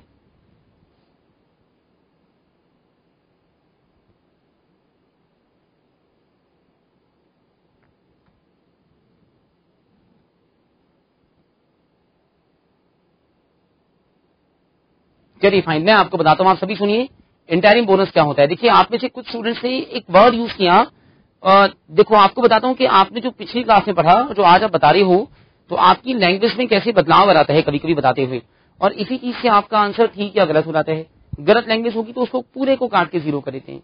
आप में से कुछ बच्चों ने बड़ा अच्छा आंसर दिया, कुछ के आंसर में एक वर्ड गलत हो गया, उससे सेंटेंस ही गलत हो गया। इंटरिम बोनस वो होता है जो हम ड्यूरिंग द ईयर देते हैं। 3-4 बच्चों ने ऐसा आंसर बोला ड्यूरिंग द ईयर, ये बिल्कुल ठीक बात बोली। कुछ ने कहा interim bonus in between the year होता है, इन बिटवीन गलत होता है। इन बिटवीन का मतलब है 2 सालों के बीच की बात करें, भाई 2 साल के बीच की बात नहीं करें, 1 साल के अंदर ही अंदर की बात कर रहे हैं। तो आपको कहना था interim bonus during the year दिया जाता है। ये बात जिन्होंने कही बिल्कुल ठीक कही, लेकिन एक बात आपने और कहनी है, क्योंकि ये तो अधूरा है। आपने क्या कहना है कि इंटरिम बोनस जब दिया जाता है तो बहुत इंपॉर्टेंट बात है, इंटरिम बोनस देते हुए हमने बोनस की कैलकुलेशन का अंदाजा लगा के दे दिया, क्योंकि फाइनल बोनस तो बाद में निकलेगा। अभी तो हमने रफ कैलकुलेशन की, अंदाजे से हमने आपको बोनस दे दिया। अभी अंदाजा लगाया कि हम आपको 5%, 7%, 8% बोनस देंगे, फाइनल बोनस हम आपको बाद में दे देंगे। तो इंटरिम बोनस यही होता है। और इसके साथ साथ एक बात सुनिएगा, एक मेरे पास आंसर आया है फरीदाबाद सेंटर के बच्चों का, एक आंसर आया है टेम्परेरी वर्कर्स के ऊपर। मैं आपको भी इसका आंसर बताऊंगा, आपको डिटेल में बताऊंगा बाद में। आप सभी देखिए, आपने एक साल, एक छोटा सा एक एग्जांपल देखिए कि एक अकाउंटिंग ईयर है 1 जनवरी से 31 दिसंबर तक, यह है 2008। जनवरी 1 से 31 दिसंबर 2008 की बात की जा रही थी, और हमने साल के बीच में अंदाजा लगाया कि हमने प्रॉफिट कमाया है और हम अपने वर्कर्स को जब बोनस देंगे तो अच्छा बड़ा बोनस बनेगा, 10-15% बोनस बनेगा। तो मैंने क्या किया, आज अपने वर्कर्स को 5% बोनस, इंटरिम बोनस पे कर दिया। इसका मतलब मैंने साल के बीच में 5% बोनस दे दिया। अब क्या हुआ, इसके बाद साल खत्म हो गया। आपको पता है बोनस कैलकुलेट होने के लिए 8 महीने का टाइम दिया जाता है। तो 31 दिसंबर को साल खत्म होता है, 8 महीने खत्म हो गए 31 अगस्त 2009 को। इससे पहले हमें बोनस देना था, तो हमने इससे पहले बोनस की फाइनल कैलकुलेशन की, और इस कैलकुलेशन को करते हुए आपने क्या करना था, जैसे मान लो फाइनल बोनस बना 17% बोनस बनता था, 5% बोनस हम ऑलरेडी आपको दे चुके हैं, तो हम आपको बचा हुआ 12% बोनस और दे देंगे। तो देखिए आपसे पूछें कि जो इंटरिम बोनस पे किया है उसका फाइनल बोनस के ऊपर क्या इफेक्ट होता है, तो आप कहोगे जो इंटरिम बोनस पे किया गया वो हमारे फाइनल बोनस के अंदर से माइनस कर दिया जाता है और बचा हुआ बोनस फाइनल बोनस दे दिया जाता है।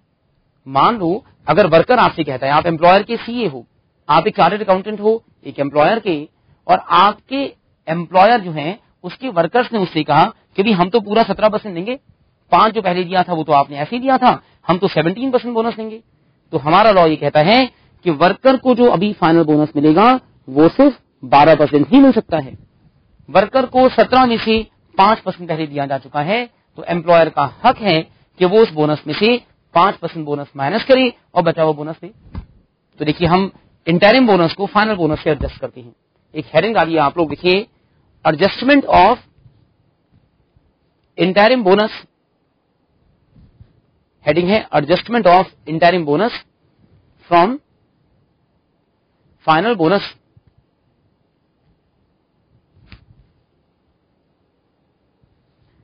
Adjustment of interim bonus from final bonus. भाई आप जो सिद्धा सेंटर वाले बच्चे हो और जो वाराणसी सेंटर वाले बच्चे हो, मुझे आप अपने सभी आंसर मुझे सेट पर लिखकर भेजो। मेरे पास आपके सभी आंसर आ रहे हैं, बट मेरे पास आपका ऑडियो नहीं है इस वक्त, तो आप लोग अपने सभी आंसर सेट पर लिखकर भेजो। मेरे पास आपके सारे आंसर आ रहे हैं। इसमें देखिए हेडिंग थी adjustment of interim bonus from final bonus. इसमें देखिए point number 1, if the employer page, if the employer page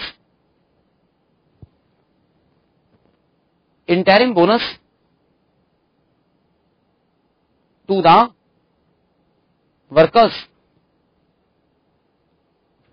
employer pays interim bonus to the workers, then this bonus will be adjusted from the final bonus. This bonus will be adjusted from the final bonus. For example, interim bonus 5% is paid. For example, interim bonus 5% is paid, and the final bonus is 17%. In this case, the employer will pay only 12% bonus. जो 12% बच गया ना, 17 में से 5 को minus करके जो 12% बच गया, तो आपने लिखा employer will pay only 12% bonus. ये फर्स्ट पॉइंट था। अब सुनिए second point, if the employees demand, अगर एम्प्लॉय ऐसी बात मांगते हैं, if the employees demand that interim bonus, दोबारा सुनिए, if the employees demand that interim bonus should not be adjusted from final bonus, interim bonus should not be adjusted from final bonus, then क्या कहते हो, employer इस demand को माने या ना माने? हाथ हिला के बताओ, यस और नो। हाँ जी, नहीं मानेगा। Then employer need not accept, employer, बहुत बढ़िया है, employer need not accept this demand.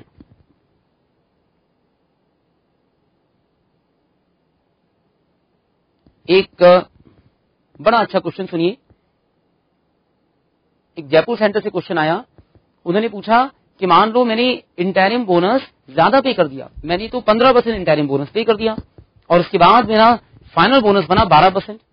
तो मान लो इंटरिम पे हो गया, आप एग्जांपल देखो, कहते हैं भी इंटरिम हमने 12% पे कर दिया, 15% पे कर दिया, आपने पे कर दिया 15% इंटरिम, और आपका फाइनल बोनस जो बना है वो बना है 12%। तो बताइए एडजस्टमेंट कैसे करेंगे? ये बहुत बढ़िया क्वेश्चन है। जयपुर सेंटर से किसने पूछा है, एक बार हाथ उठा के बताओ मुझे। जयपुर सेंटर में आपने किसने पूछा, एक बार प्लीज हाथ उठा के बताओ क्वेश्चन। ओके, बहुत अच्छा क्वेश्चन था। हाँ जी सर, आप सभी बताओ, आप लोग बताओ, इंटरिम ज्यादा पे हो गया, अब इंटरिम ज्यादा पे हो गया, फाइनल में से माइनस कैसे करें बताओ। हमने तो 15 पे कर दिया, 12 में से 15 कैसे माइनस करूं बताओ, क्या कहते हो आप? हाँ जी बताइए, क्या कहते हैं? हाँ जी, किसी भी सेंटर से बताओ, रेज योर हैंड्स। पटियाला वाले बताओ, पटियाला वाले बच्चे सुस्त बैठे हैं कुछ। हाँ जी सर, पटियाला पे आप बताओ, बीच में येलो कलर की शर्ट डाली है आपने, बताओ।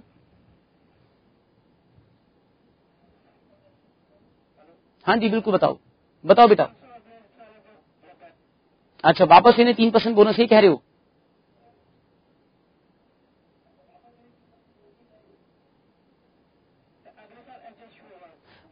अच्छा, अभी एक आंसर सुनिए, वो कह रहे हैं कि अगले साल बोनस को एडजस्ट कर सकते हैं। तो मैं उल्टा जवाब एक बताता हूं आपको।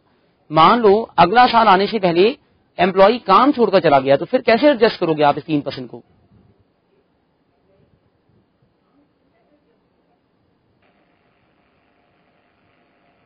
चलिए, और किसी सेंटर से बताओ। हाँ जी, गोरखपुर वाले बच्चे बताओ।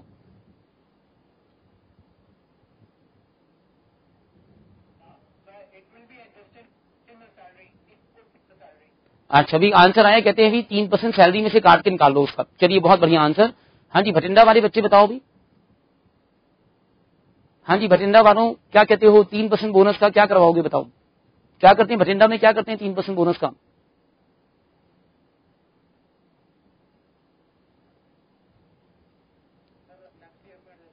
अच्छा, चलो, कह रहे हैं अगले साल एडजस्ट करेंगे। हाँ जी सर, रिवाड़ी सेंटर वाले बताओ जी, आपके राजस्थान में क्या करते हैं 3% बोनस का?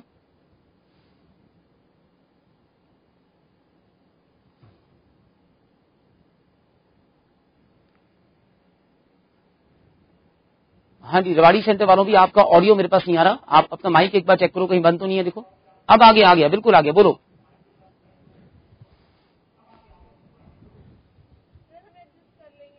अच्छा, चलो ठीक है जी। हाँ जी, हाँ जी, फरीदाबाद वाले बच्चे बताओ भी, क्या कहते हो? फरीदाबाद वाले बताएं क्या कहते हैं। चलिए, पटियाला वाले बताओ भी। हाँ जी सर, पटियाला में आप बताओ सर, आप सेकंड रो में आप बताओ।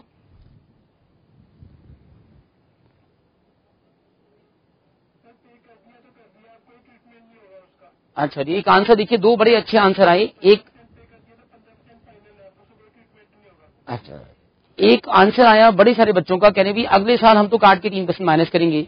और एक आंसर आया बस जो दे दिया मंदिर का, वो तो कहते हैं डोनेशन बॉक्स है, जो पैसा डाल दिया बस मंदिर में डाल दिया, वो बाद में वापस ही निकलता बाहर उसमें से। अच्छा जी, कुछ और बताओ जी। चलिए, मैं आपको सभी को इसका आंसर बताता हूँ। करेक्ट आंसर सुनिए, आप लोगों में से कुछ स्टूडेंट्स के आंसर करेक्ट थे, बाकी आंसर्स कुछ करेक्ट नहीं हुए। आप देखो, आप सभी सुनिएगा। सिरसा वालों ने आंसर कुछ बताओ भाई, सिरसा वाले आंसर मुझे लिखकर भेजो, मुझे आपके आंसर मिल रहे हैं सारे। देखो, अगर मैंने इंटरिम बोनस ज्यादा पे कर दिया 15%, तो पहली बात तो ये, आप लोगों ने जिन्होंने कहा कि मैं 12% फाइनल बोनस पे करने वाला था, 15 कैसे माइनस करूंगा उसमें से? सोचो, 15 माइनस नहीं कर सकते हैं, बिल्कुल ठीक, 12% तो माइनस कर दो, और बचे हुए 3% बोनस को आप वर्कर की सैलरी के अंदर से काट सकते हो। जिन्होंने ऐसा बताया, बिल्कुल ठीक बताया। जिन्होंने ये कहा कि इस 3% बोनस को हम अगले साल के बोनस में डाल सकते हैं, तो आप सुनिए, बोनस एक्ट में ऐसा कोई प्रोविजन नहीं है। एक साल का बोनस उसी साल एडजस्ट करके खत्म करना जरूरी है, तो आपको इसे उसी साल की सैलरी में से माइनस करना था। यही बात ज्यादा करेक्ट थी। दूसरी बात, अब आप सोचो, आप तो सीए बनोगे, आप तो चार्टर्ड अकाउंटेंट बनोगे, तो आप सबको इस बात को ऐसे देखना है कि कोई भी एम्प्लॉयर अपने एम्प्लॉय को इतना बोनस कभी भी पे नहीं करता कि एडजस्टमेंट करने में प्रॉब्लम आ सके। अगर मुझे लगे ना कि मेरा फाइनल बोनस 10, 12, 15% जा सकता है, तो मैं मुश्किल से 2-3% बोनस देने को तैयार होता हूं। हम तो कभी बोनस इंटरिम देते ही नहीं। आप याद कीजिए, मैंने पिछली क्लास में आपके सामने एक सेंटेंस बोला था कि हम अपने क्लाइंट को कहते हैं कि कभी इंटरिम बोनस पे ही मत करो, आप फाइनल पे करो। जल्दी क्या है बोनस देने की? देना भी है तो 2-4% दे दो, ताकि बाद में जाता रहेगा आराम से।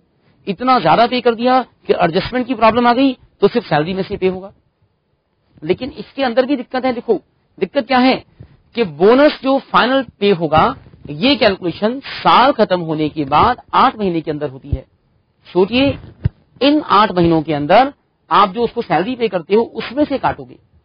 सोचिए, अगर वर्कर तब तक हमारे पास काम छोड़कर चला गया, तो हमारे पास उसकी सैलरी है ही नहीं काटने के लिए, हमारा पैसा डूब गया, हम इसको रिकवर नहीं कर पाते। तो आपने जो लिखा है इसी के नीचे आप एक लाइन लिख लो, जो आपने पूछा, मैं यही क्वेश्चन आपको लिखवाता हूं। इसके नीचे लिखिए अगले पैराग्राफ से, if the interim bonus paid if the interim bonus paid is more than the final bonus, then interim bonus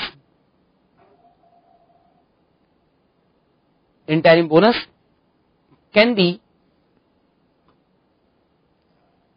adjusted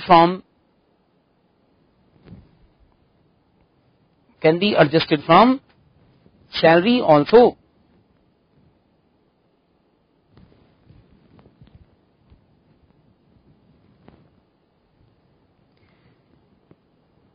अच्छा जी, एक क्वेश्चन सुनिए। पटियाला सेंटर से किसी बच्चे ने क्वेश्चन पूछा है कि मान लो आपने किसी वर्कर को एक इंटरिम बोनस दिया और बाद में पता लगा कि एम्प्लॉय एक डिफॉल्टर था, क्या हम इंटरिम बोनस जो दिया जा चुका है क्या इसे वापस मांग सकते हैं?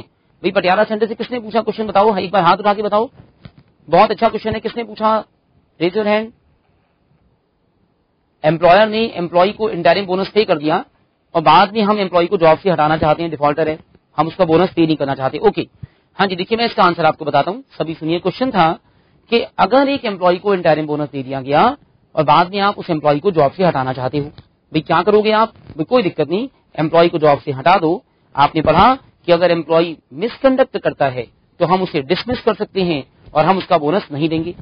अगर हम ये बात प्रूव कर दें कि उसने मिसकंडक्ट किया और हमें उसका बोनस नहीं देना था, तो हमने जो इंटरिम बोनस उसे दिया उसकी सैलरी में से काट सकते हैं। जैसे हमने पहले काटा 3%, हम पूरा भी काट सकते हैं 3%। अब उसके बाद देखिए एक और बात, एक और क्वेश्चन है, कहते एम्प्लॉय ने इंटरिम बोनस लिया, जॉब छोड़ के भाग गया, वो कोई चिंता वाली बात नहीं, भागने दो, क्या दिक्कत है, अपना पैसा जो था हमने तो बोनस दे ही दिया है।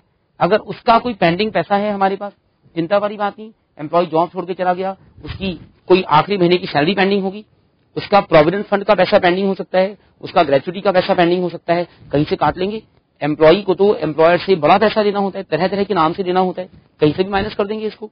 तो हमारे पास अगर एम्प्लॉय जॉब छोड़ के चला जाए तो भी हम इसे माइनस करा सकते हैं। इस इंटरिम बोनस के ऊपर एक और कॉन्सेप्ट देखिए, कॉन्सेप्ट का नाम है फेस्टिवल बोनस।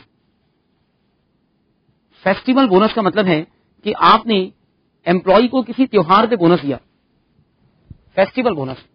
फेस्टिवल बोनस को हम क्या कहते हैं? देखो, जैसे दिवाली आ रही है, मान लो आप एम्प्लॉय से कहते हो भी हम अक्टूबर नवंबर में अपने एम्प्लॉय को दिवाली के टाइम कुछ देना चाहते हैं, बोनस देना चाहते हैं।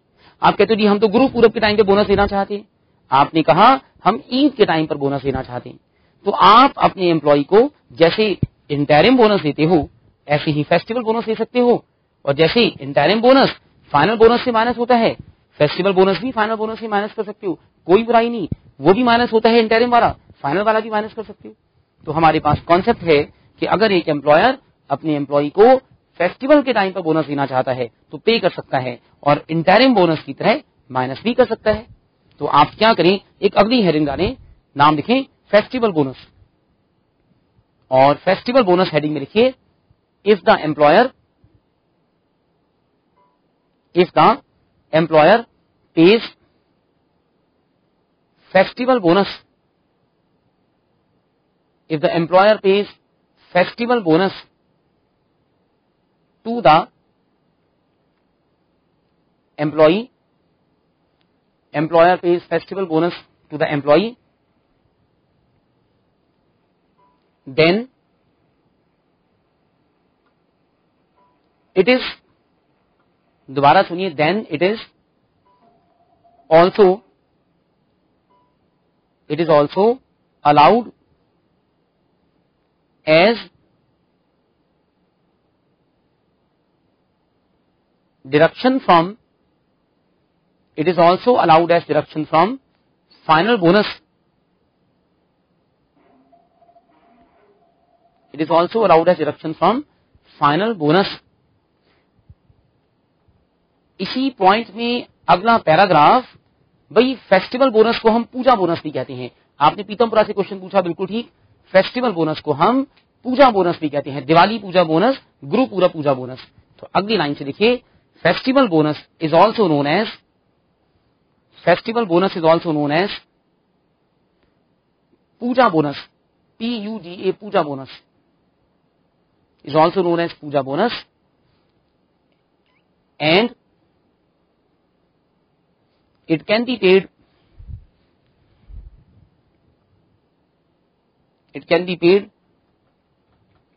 any time during the year। आप इसे साल में कभी भी पे कर सकते हो। It can be paid any time during the year। अब देखिए,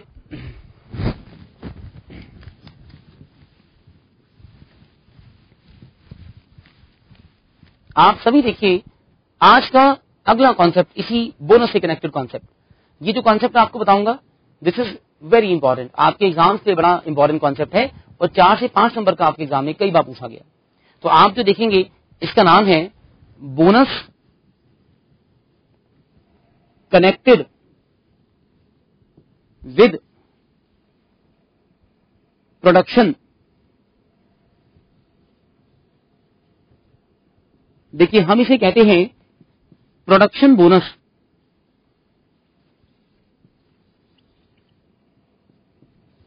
आप इसे कहते हो प्रोडक्शन बोनस। देखिए, प्रोडक्शन बोनस क्या होता है, आप लोग एक जब कॉस्टिंग पढ़ेंगे तो आप वहां पढ़ेंगे चैप्टर लेबर कॉस्टिंग। तो आप पढ़ेंगे कि कॉस्टिंग वालों ने, अकाउंट्स वालों ने वर्कर को बोनस देने के बड़े सारे तरीके बना रखे हैं। उन्होंने क्या किया, उन्होंने कहा कि हम वर्कर को बोनस देंगे, जितना अच्छा वर्कर जितनी मेहनत से काम करता है उसके हिसाब से हम उसे बोनस देंगे। तो इसे कहते हैं प्रोडक्शन बोनस। जब भी वर्कर को प्रोडक्शन बोनस मिलता है तो आपने क्या किया, वर्कर जितना घंटे काम करता है, जितना टाइम बचाता है, जितना अच्छा काम करता है, उतना बोनस आप उसको बढ़ाते हैं, उतना बोनस आप उसे ज्यादा देते हैं। आप इसे बोलते हैं efficiency based bonus, production based bonus. तो जब आप किसी वर्कर को उसकी प्रोडक्शन पर, उसकी एफिशिएंसी पर बेस्ड बोनस देते हैं तो हम इसे कहते हैं प्रोडक्शन बोनस। हमारे लॉ में अगर आप अपने वर्कर्स को प्रोडक्शन बोनस देना चाहते हो तो ये अलाउड है, आप अपने वर्कर्स को प्रोडक्शन बोनस दे सकते हो। सिर्फ आपको एक बात का ध्यान रखना है कि आप जो प्रोडक्शन बोनस कैलकुलेट करते हो उसे कैलकुलेट करो। तो सबसे पहली बात, जो आपका प्रोडक्शन बोनस था उसे आपने कैलकुलेट किया। तो आप देखो प्रोडक्शन बोनस कितना बना। जैसे एक वर्कर का प्रोडक्शन बोनस बनता है, मान लो 2000 रुपए, एक एग्जाम्पल है, 2000 रुपए प्रोडक्शन बोनस बना। फिर आप देखो कि अगर आप पेमेंट ऑफ बोनस एक्ट में, हमारे लॉ में इस वर्कर को बोनस देते तो इस पेमेंट ऑफ बोनस एक्ट के अंदर उसका बोनस कितना बनता। मान लीजिए पेमेंट ऑफ बोनस एक्ट में बोनस बनता है 1800 रुपए, 1800 रुपीज। तो आपका production bonus payment of bonus act के बोनस से ज्यादा है, आप ये बोनस पे कर सकते हो। अगर आपका प्रोडक्शन बोनस जो पेमेंट ऑफ बोनस एक्ट से कम होता, मान लो पेमेंट ऑफ बोनस एक्ट का बोनस था 2500 रुपए, तो फिर आपको 2000 रुपए देने की परमिशन नहीं है, फिर आपको पेमेंट ऑफ बोनस एक्ट का 2500 रुपए बोनस देना पड़ेगा। तो आपको क्या कहना है, आपको कहना है कि हम अपनी प्रोडक्शन के अकॉर्डिंग जो बोनस बनता है उसे कैलकुलेट करते हैं, फिर हम एफिशिएंसी अपनी पेमेंट ऑफ बोनस एक्ट के अकॉर्डिंग बोनस कैलकुलेट करते हैं, और दोनों बोनस के अंदर जिस बोनस का पैसा, जिसका अमाउंट ज्यादा बनता है वो बोनस हम वर्कर को पे करते हैं। तो हमने वर्कर को पे करना है हमारा बोनस इस लॉ के अकॉर्डिंग या उस वर्कर की प्रोडक्शन के अकॉर्डिंग बोनस, जो भी बड़ी फिगर है। अगर प्रोडक्शन के अकॉर्डिंग ज्यादा है तो वो पे होगा, हमारी लॉ के अकॉर्डिंग ज्यादा है तो वो पे होगा। आपका बोनस हमेशा हमारे लॉ के बोनस से ज्यादा हो सकता है, कम नहीं हो सकता। ऐसा नहीं कि हमारे पास 2500 तो आप 2200, 2000 पे करो। आपको जो देना है इसके बराबर या इसके ज्यादा दे सकते हो, कम नहीं दे सकते आप। तो आप लिखिए प्रोडक्शन बोनस के अंदर लिखें sometimes the employer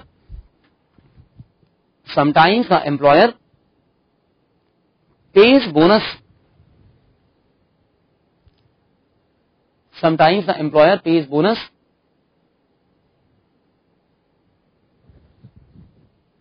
sometimes the employer pays bonus to employees according to production.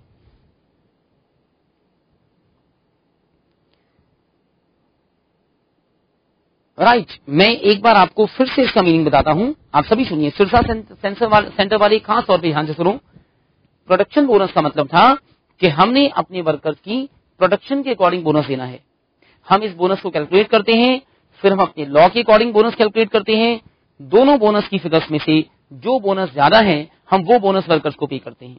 अगर हमारे लॉ का बोनस ज्यादा है तो हमारे लॉ वाला बोनस पे करते हैं, अगर आपके प्रोडक्शन का बोनस ज्यादा है तो उसे पे करते हैं, जो ज्यादा है उसे पे करते हैं। तो आप इसी पॉइंट में आगे लिख रहे हैं, the employer is allowed to pay bonus according to production plan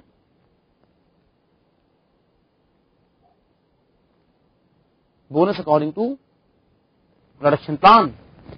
However,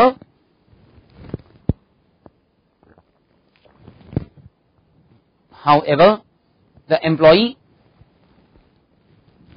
will receive bonus. Employee will receive bonus according to the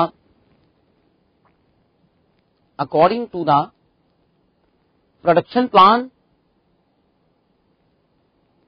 according to the production plan. मैंने लिखा however the employee will receive bonus according to the production plan or according to payment of bonus act. According to payment of bonus act. Which ever is more, जो भी ज्यादा है, which ever is more को underline कर देना, बड़ा important है। इसी के नीचे लिखिए for example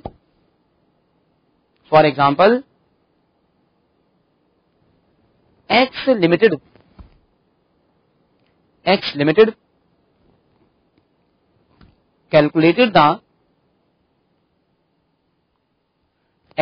calculated the bonus of employees. X Limited calculated the bonus of employees according to production plan. X Limited calculated the bonus of employees according to production plan. It was rupees 2000. It was rupees 2000. After that, the company calculated the bonus. Company calculated the bonus as per Payment of Bonus Act. After that, company calculated the bonus as per Payment of Bonus Act, and it was 3000 rupees. It was rupees 3000. ये 3000 रुपए था. Full stop लगाइए. The company will have to pay rupees 3000. Company will have to pay rupees 3000 as bonus. Company will have to pay rupees 3000 as bonus.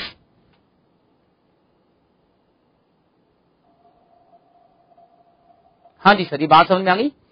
इसके बाद देखिए, ये तो हुआ हमारा प्रोडक्शन बेस्ड बोनस. एक चीज और देखिए इसके साथ. देखिए अभी जो कॉन्सेप्ट देखेंगे, ये कॉन्सेप्ट भी आपके एग्जाम्स पे बड़ा इंपॉर्टेंट है.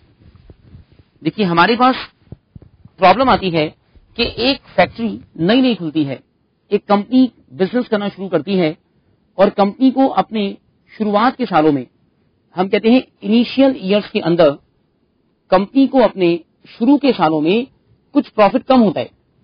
तो कंपनी को शुरू के सालों में प्रॉफिट नहीं होना, तो कंपनी ने क्या किया, गवर्नमेंट से रिक्वेस्ट की कि आप प्लीज मुझे बोनस एक्ट के प्रोविजन से बचाओ. देखिए बोनस एक्ट में क्या लिखा हुआ है, बोनस एक्ट कहता है भी आपको हमेशा बोनस देना कंपलसरी है। देखो पहली बात तो है कि बोनस कंपलसरी है आपके लिए, आपको तो बोनस देना ही पड़ेगा चाहे आपके पास प्रॉफिट हो या ना हो। पहली बात है बोनस कंपलसरी है। दूसरा प्रोविजन है कि आपका जो बोनस होता है वो सेक्शन 10 के अकॉर्डिंग, सेक्शन 10 के अकॉर्डिंग मिनिमम 8.33% होता है। इतना बोनस भी आपको देना पड़ेगा, इससे कम नहीं दे सकते आप, चाहे ज्यादा दे सकते हो। तीसरा है कि अगर आप पहले 5 साल में कभी भी बोनस कैलकुलेट करते हो तो आपको सेट ऑन और सेट ऑफ बनाना होता है, सेट ऑन और सेट ऑफ को लगाना होता है। देखिए 3 खास तरह के प्रोविजन, एक तो कहता है बोनस जरूर दो चाहे प्रॉफिट कमाओ चाहे ना कमाओ। एक कहता है कि कम से कम 8.33% बोनस दो चाहे आपको लॉस हो जाए, और एक कहता है कि आपको set on and set off ही बनाना है। इन 3 प्रोविजन की वजह से प्रॉब्लम आ जाती है कि कंपनी अगर शुरू के सालों में प्रॉफिट नहीं कमाती तो बड़ी मुश्किल आती थी। तो देखिए हमने लॉ में एक एक्सेप्शन बनाया कि जो न्यू बिजनेस शुरू करते हैं, जो नया नया बिजनेस शुरू करते हैं, हमने इन्हें नाम दिया न्यू अंडरटेकिंग्स। तो जो नई कंपनियां हैं, नए बिजनेस शुरू होते हैं, उनके अंदर पहले साल से पहले साल से 5वें साल तक, सबसे पहली बात है ईयर नंबर 1 पहले साल से 5वें साल तक हमने अलग प्रोविजन बनाए। उनके लिए 6ठे और 7वें साल में हमने अलग प्रोविजन बनाया, और उनके लिए 8वें साल का प्रोविजन बिल्कुल अलग है। तो आपको क्या करना है, पहले 5 साल तक अलग प्रोविजन फॉलो करने हैं, 6ठे 7वें साल में अलग करना है, 8वें साल में अलग करना है। इन लोगों के लिए पहले 5 साल तक, पहले 5 साल में बोनस कंपलसरी है, ये प्रोविजन अप्लाई नहीं करता। तो आपको प्रॉफिट हो तो बोनस दो वरना मत दो। तो हम कहते हैं पहले 5 साल कंपलसरी बोनस वाला provision is not applicable, apply नहीं करता। उसके बाद जो 6ठा 7वां साल है, आप देखिएगा जो 6ठा साल है और जो 7वां साल है, यहां पर भी आपको कंपलसरी बोनस वाला पॉइंट अप्लाई नहीं करता। इसका मतलब है कि पहले 7 साल तक, पहले 5 तक और 6ठे 7वें के अंदर भी पहले 5 साल तक प्रॉफिट है तो बोनस दो, नहीं है तो मत दो। तो हमने आपको पहले 7 साल तक कंपलसरी बोनस देने के प्रोविजन से बचा दिया। तो आपके पास प्रॉफिट होगा तो आप बोनस दोगे, नहीं होगा तो मन नहीं दोगे, नहीं देना पड़ेगा बोनस। जो मिनिमम बोनस की बात थी 8.33%, आप देखिए इसके बारे में खास तौर पर देखिए। जो मिनिमम बोनस की बात है ये भी पहले 7 साल तक, मतलब 1 से 5वें साल तक, और उसके बाद 6ठे और 7वें साल तक यहां पर मिनिमम बोनस का पॉइंट भी अप्लाई नहीं करता। तो पहले 7 साल तक जितना प्रॉफिट है उतना बोनस दे देंगे, प्रॉफिट ज्यादा है तो मिनिमम बोनस से ज्यादा बोनस दे देंगे। प्रॉफिट मान लीजिए सिर्फ 5% की प्रॉफिट है, 5% प्रॉफिट है तो 5% बोनस, 4% प्रॉफिट है तो 4% बोनस, जितना बनेगा उतना दे देंगे, नहीं होगा नहीं देंगे। ये पहले 7 साल तक की बात। उसके बाद है सेट ऑन सेट ऑफ की बात। देखिए जो सेट ऑन की बात है या जो सेट ऑफ की बात है ये बड़ी इंपॉर्टेंट है।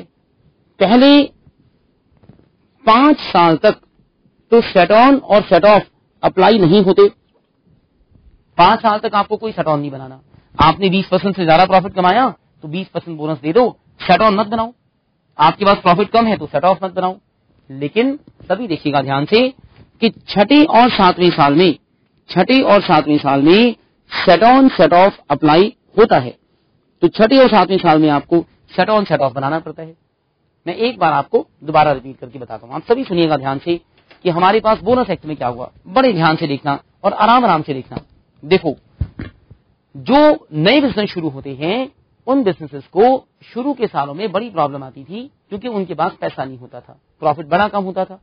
अब उन्हें बचाने के लिए प्रोविजन डाला गया कि पहले 7 साल तक अगर उनके पास प्रॉफिट होगा तो बोनस देंगे, प्रॉफिट नहीं होगा तो बोनस नहीं देंगे। तो पहले 7 साल तक बोनस को पेमेंट करना कंपलसरी नहीं होता। प्रॉफिट है तो दो, नहीं है तो मत दो, कंपलसरी नहीं है आपके लिए।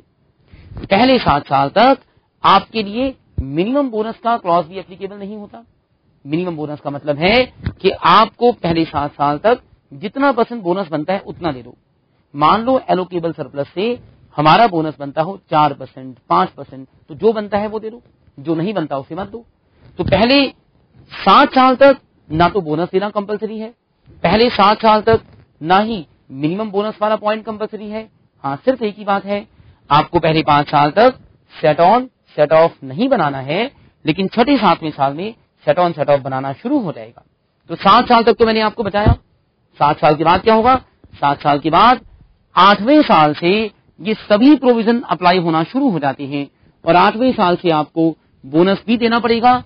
प्रॉफिट है या नहीं है, हमेशा ही देना पड़ेगा, मिनिमम भी देना पड़ेगा। शट ऑन शट ऑफ तो बनना शुरू हो ही चुका है आपके लिए। तो अगर आप इस बात को देखो तो हम इसको कैसे पढ़ें, आप एक बार उसे ना देखो, मैं आपको एक दूसरे तरीके से आपको बताता हूं, याद करने से आसानी होगी। पहले 5 साल की बात देखिए। पहले 5 साल तक हमें मिनिमम बोनस का पॉइंट एप्लीकेबल नहीं होता। मिनिमम बोनस का मतलब है हमें कम से कम 8.3% बोनस देना जरूरी नहीं है। हमारे पास प्रॉफिट होगा तो हम बोनस देते हैं, प्रॉफिट नहीं होगा तो बोनस नहीं देते। हाँ, पहले 5 साल तक हमें शट ऑन शट ऑफ भी नहीं बनाना होता। आपसे पूछें छठे सातवें साल में क्या होता है हमारे साथ, तो छठे सातवें साल में हमें बोनस देना तो कंपलसरी नहीं है, ना ही हमें मिनिमम बोनस देना कंपलसरी होता, लेकिन हम शट ऑन शट ऑफ बनाना शुरू कर देते हैं और 8वें साल से तो हम सारे ही प्रोविजन अप्लाई करना शुरू कर देते हैं। उसके बाद देखिए, अगर आपसे पूछे 8 साल के बाद अगर हमारे पास प्रॉफिट ना हो तो बताओ हम क्या करें? भाई 8 साल के बाद भी अगर आपके पास प्रॉफिट ना हो तो आपके लिए एक रास्ता है बचने का कि 8 साल के बाद 8वें साल से अगर आपके पास प्रॉफिट नहीं है तो आप गवर्नमेंट के पास जाओ और गवर्नमेंट को रिक्वेस्ट करो, एप्लीकेशन दो कि सर हमारे पास प्रॉफिट नहीं है, प्लीज बताओ कि हमें बोनस देना कंपलसरी है नहीं है। अगर आप गवर्नमेंट को सेटिस्फाई कर दो और गवर्नमेंट को लगे कि यस आपके बिजनेस में प्रॉब्लम चल रही है, जैसे हमारे बिजनेस में मान लीजिए मंदी चल रही है आजकल, पूरी दुनिया में चल रही है, तो मैंने कहा जी मेरे बिजनेस में भी चल रही है। अगर हम गवर्नमेंट को सेटिस्फाई कर दें कि हमारे बिजनेस में जेन्युइन प्रॉब्लम है, हम बोनस नहीं दे सकते हैं, बिजनेस बंद करना पड़ जाएगा, तो गवर्नमेंट हमें 8 साल के बाद भी इन प्रोविजन से बचा सकती है। 8 साल के बाद गवर्नमेंट चाहे तो आपको बचा सकती है, 8 साल तक आप खुद ही बचे हुए हैं। तो देखिए हमारे पास ये प्रोविजन है। आप एक बार हेडिंग डालिए, सभी हेडिंग है new business and new undertakings.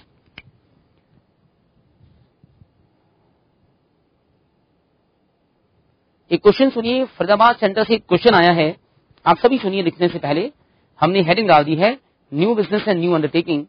देखिए क्वेश्चन आया है कि पहले 8 साल तक अगर हम बहुत सारा प्रॉफिट कमा रहे हैं तो पहले 5 साल तक अगर हम बहुत प्रॉफिट कमा रहे हैं तो क्या तब भी शट ऑन शट ऑफ नहीं बनाना? आंसर है नहीं बनाना, बिल्कुल नहीं बनाना। आप प्रॉफिट कमाओ चाहे ना कमाओ। एक और क्वेश्चन सुनिए, बठिंडा सेंटर का क्वेश्चन है। कहते मान लो कि आपने बिजनेस शुरू किया और 1 साल के बाद आपने देखा कि 1 साल के बाद आपको प्रॉफिट होना ही नहीं है, 1 से 8वें साल तक। अगर आपको पहले 8 साल तक कोई प्रॉफिट नहीं होना तो 7 साल तक तो हमने बचा ही लिया आपको। 7 साल तक तो आपको बोनस देना ही नहीं पड़ेगा, 7 साल के बाद आपको बोनस देना पड़ेगा। शुरू के सालों में आपको प्रॉफिट हो या ना हो, आपको बोनस तभी देना है जब प्रॉफिट है, 8वें साल के बाद आपको देना पड़ेगा। तो आपने हेडिंग डाल दी है new business and new undertaking और इसके अंदर लिखिए, इसके अंदर सुनिए पहला point, when a business is started, when a business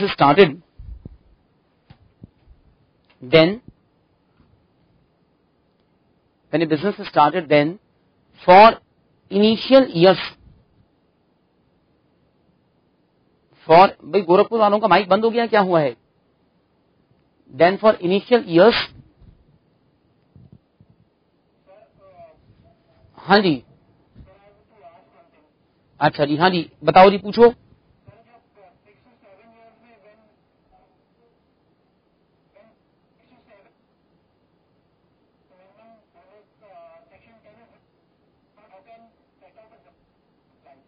अच्छा, मैं समझ गया। मैं आपको इस बात का आंसर अभी बताता हूँ, मैं अभी आंसर देता हूँ।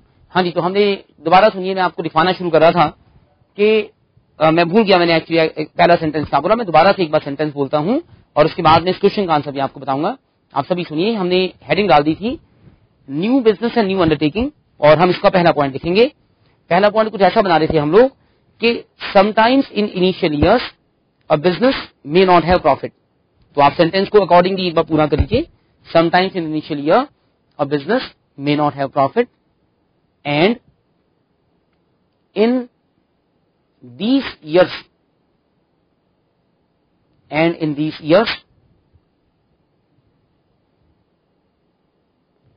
and in these years the employer will not be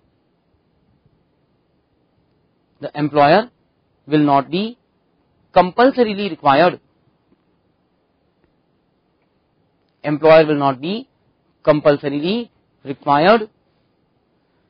to pay bonus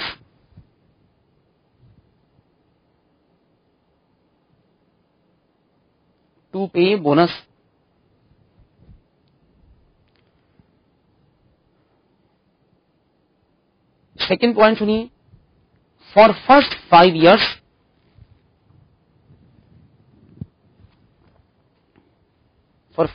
years it is not compulsory to pay bonus.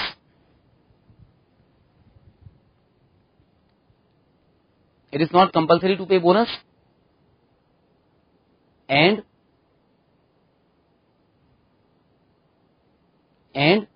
it is also not compulsory to pay minimum bonus.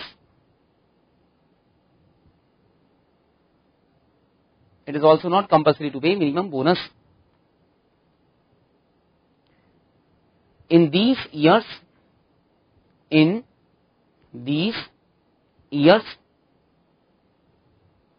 set on and set off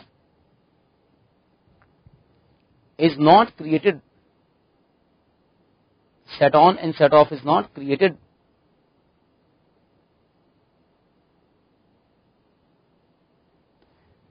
उसके बाद अगला point number 3, अगला point है इन 6th and 7th year,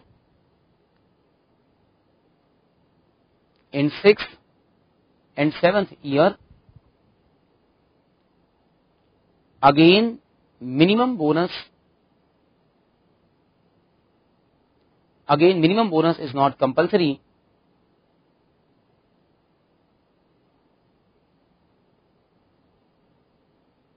and it is also not compulsory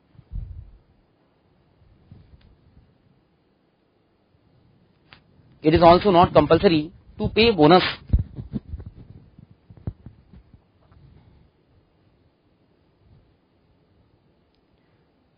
In these years, आप लिख रहे हैं in these years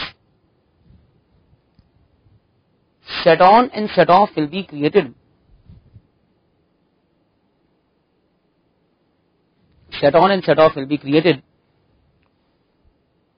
एक बार इस बात को सुन लीजिए आप सभी ध्यान से। देखिए एक क्वेश्चन दिया है इसके बारे में। पहले 5 साल तक हमें ना तो सेट ऑन सेट ऑफ बनाना था, ना ही बोनस कंपलसरी था। 6-7वें साल में मिनिमम बोनस तो कंपलसरी नहीं है। ऐसा जरूरी नहीं है कि आप मिनिमम पे करो, लेकिन आप सेट ऑन सेट ऑफ बनाते हो। सेट ऑफ बनता था जब हम मिनिमम से कम बोनस पे करते थे। तो हम ये नहीं कह रहे कि मिनिमम बोनस दो, मिनिमम बोनस मत दो, जितना है उतना दो, सेट ऑफ कैलकुलेट कर दो और उसे 6-7वें साल के बाद 8वें साल से एडजस्ट कर सकते हो।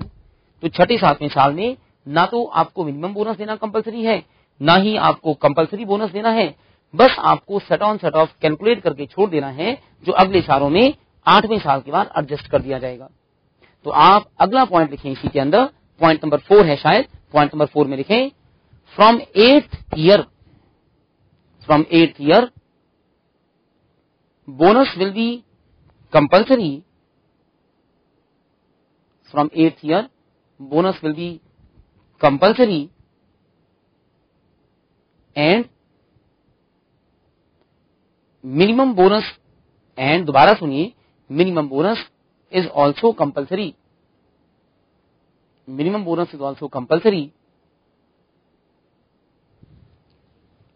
इसी में लिख रहे हैं set on and set off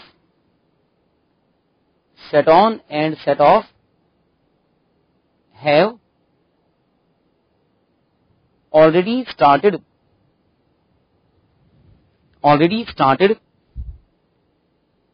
in these years.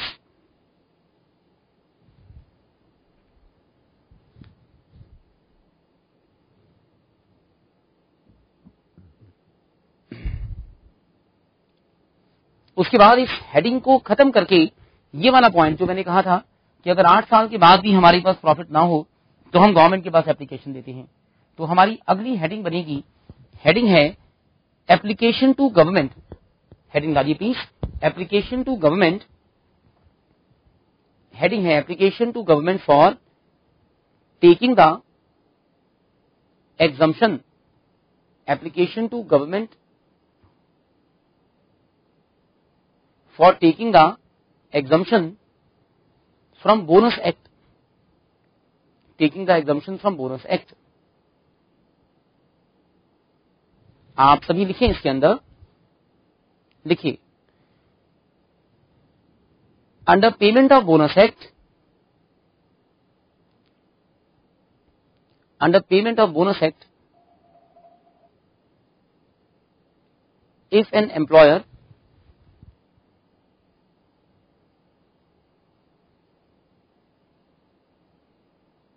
if an employer does not have sufficient profits,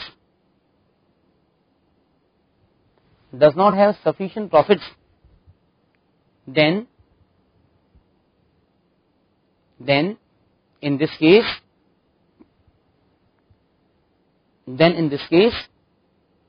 the employer may make an application,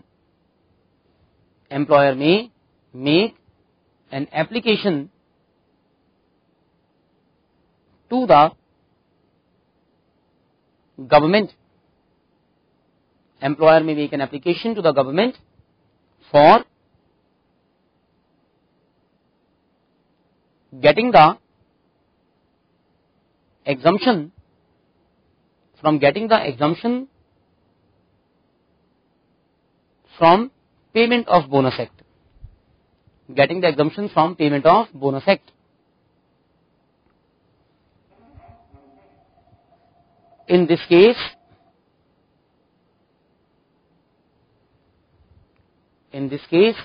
the government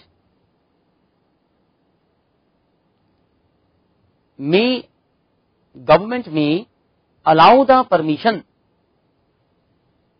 Government may allow the permission to the employer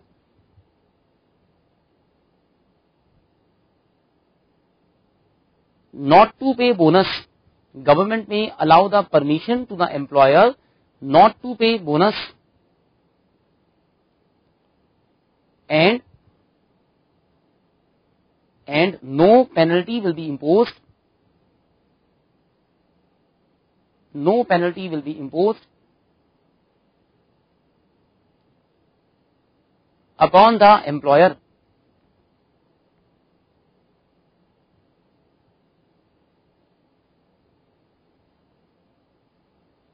हाँ जी, आप सभी सुनिए, एक छोटा सा एक example और सुनिए, इसके ऊपर दोबारा देखिए जो प्रोविजंस मैं आपको बता रहा हूं। जैसे मैंने आपसे कहा कि पहले 5 साल तक और छठे 7वें साल में, मतलब पहले 7 साल तक बोनस देना कंपलसरी नहीं है, तो हमारा मतलब है कि पहले 7 साल तक अगर प्रॉफिट है तो बोनस दो, नहीं है तो मत दो। जब हम कहते हैं ना बोनस कंपलसरी नहीं है, तो इसका मतलब ये नहीं होता कि प्रॉफिट है फिर भी बोनस ना दें। तो बोनस कंपलसरी नहीं होने का मतलब अगर प्रॉफिट नहीं है तभी बोनस कंपलसरी नहीं है। अगर प्रॉफिट है फिर तो देना पड़ेगा, अगर प्रॉफिट नहीं है तो बोनस मत दो, कंपलसरी नहीं है। अगर प्रॉफिट है तो पक्का बोनस देना पड़ेगा। और 8 साल के बाद भी, 8वें साल के बाद भी अगर प्रॉफिट नहीं हो तो गवर्नमेंट के पास एप्लीकेशन दो। इस केस में एक दिक्कत आती है कि जब हम गवर्नमेंट के पास कहते हैं एप्लीकेशन दो, तो किस गवर्नमेंट को एप्लीकेशन दें। जैसे आप सोचो, आप रेवाड़ी वाले स्टूडेंट्स कहाँ एप्लीकेशन दोगे, बठिंडा वाले कहाँ एप्लीकेशन दोगे, हरियाणा वाले, सिरसा वाले कहाँ एप्लीकेशन दोगे। तो देखिए, हमारे पास जब हम गवर्नमेंट को एप्लीकेशन देने की बात कहते हैं तो हम इस लॉ में गवर्नमेंट का मतलब बताते हैं अप्रोप्रिएट गवर्नमेंट। अप्रोप्रिएट गवर्नमेंट का मतलब है वो गवर्नमेंट जो हमारे सर्कमस्टांस के अकॉर्डिंग हमें परमिशन देने की पावर रखती है, वो गवर्नमेंट जिसके पास पावर है कि वो हमें पेमेंट ऑफ बोनस एक्ट से बचा सकती है। तो आप इस चीज को देखिए, हमारे लॉ में अगर आप पूछो कि हम किस गवर्नमेंट को एप्लीकेशन दें, तो हम कहेंगे आपको एप्लीकेशन देनी है अप्रोप्रिएट गवर्नमेंट को। जब अप्रोप्रिएट गवर्नमेंट की बात कहते हैं तो इसमें 2 तरह की गवर्नमेंट आ सकती हैं। अप्रोप्रिएट गवर्नमेंट में एक तो आ सकती है सेंट्रल गवर्नमेंट और एक आ सकती है स्टेट गवर्नमेंट। देखिए किस एम्प्लॉयर को एप्लीकेशन स्टेट गवर्नमेंट के पास देनी है, किसको एप्लीकेशन सेंट्रल गवर्नमेंट के पास देनी है, ये डिसाइड करना बड़ा जरूरी काम होता है। तो हमारे पास दो लॉ होते हैं, एक लॉ का नाम है फैक्ट्रीज एक्ट, एक लॉ का नाम है फैक्ट्रीज एक्ट और एक लॉ का नाम है इंडस्ट्रियल डिस्प्यूट एक्ट। ये लॉज आपको नहीं पढ़ने होते हैं, लेकिन इन दोनों लॉज के अंदर हम अप्रोप्रिएट गवर्नमेंट वर्ड को डिफाइन करते हैं कि कौन से एम्प्लॉयर अपने किसी भी काम के लिए सेंट्रल गवर्नमेंट के पास आते हैं और कौन से एम्प्लॉयर स्टेट गवर्नमेंट के पास आते हैं। तो आप इसको ऐसे समझो कि जो एम्प्लॉयर इन लॉज के लिए सेंट्रल गवर्नमेंट के पास जाते हैं वो हमारे पेमेंट ऑफ बोनस एक्ट में भी परमिशन मांगने सेंट्रल गवर्नमेंट के पास जाते हैं। जो एम्प्लॉयर इन लॉज में स्टेट गवर्नमेंट के पास जाते हैं वो हमारे पास भी परमिशन लेने स्टेट गवर्नमेंट के पास आते हैं। मैं आपको इसको और अच्छे एग्जांपल से बताता हूं। मान लो इन दोनों लॉज को पढ़ें तो ये लॉ ये बताते हैं कि जिन एम्प्लॉयर्स का बिजनेस किसी स्टेट गवर्नमेंट के इलाके में है उनके लिए ये सारे काम स्टेट गवर्नमेंट करती है, स्टेट गवर्नमेंट अप्रोप्रिएट गवर्नमेंट है। आप फैक्ट्री खोल दो सिरसा के अंदर, आप फैक्ट्री खोल दो फरीदाबाद के अंदर, तो हरियाणा गवर्नमेंट आपके सारे काम करेगी, वही आपके लिए परमिशन देगी, वही आपकी अप्रोप्रिएट गवर्नमेंट है। आप फैक्ट्री खोल दो चंडीगढ़ के अंदर, तो चंडीगढ़ वैसे तो हरियाणा पंजाब दोनों के अंदर आता है, लेकिन चंडीगढ़ एक यूनियन टेरिटरी भी है। आप अंडमान निकोबार में इंडस्ट्री खोलो तो यूनियन टेरिटरी है, तो यूनियन टेरिटरीज में इंडस्ट्री खोलेंगे तो वहां पर सेंट्रल गवर्नमेंट आपके सारे काम करेगी। तो जो एम्प्लॉयर स्टेट गवर्नमेंट के इलाके में काम करते हैं उनके लिए स्टेट गवर्नमेंट अप्रोप्रिएट गवर्नमेंट है, जो एम्प्लॉयर सेंट्रल गवर्नमेंट के इलाके में काम करते हैं उनके लिए सेंट्रल गवर्नमेंट अप्रोप्रिएट गवर्नमेंट है। और यहां पर हम लोग एप्लीकेशन दिया करते हैं। तो आप इसी पॉइंट में जो आपने लिखा अगले पैराग्राफ में एक छोटी सी हेडिंग बनाइए अप्रोप्रिएट गवर्नमेंट, और आप इसके अंदर लिखिए अप्रोप्रिएट गवर्नमेंट के अंदर पहला point every employer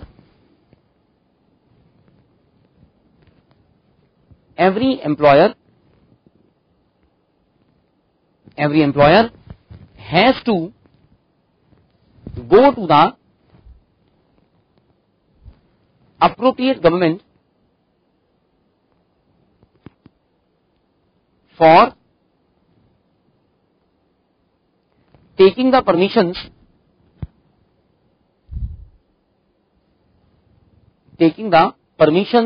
from the government से परमिशन मांगते हुए।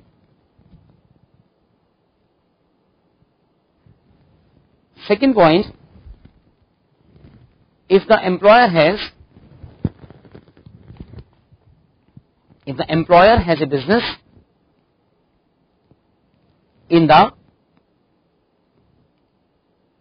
area of state government, then state government will be the appropriate government. Similarly, if the दोबारा सुनिए, similarly if the employer has a business, in the area of central government, then central government is the appropriate government.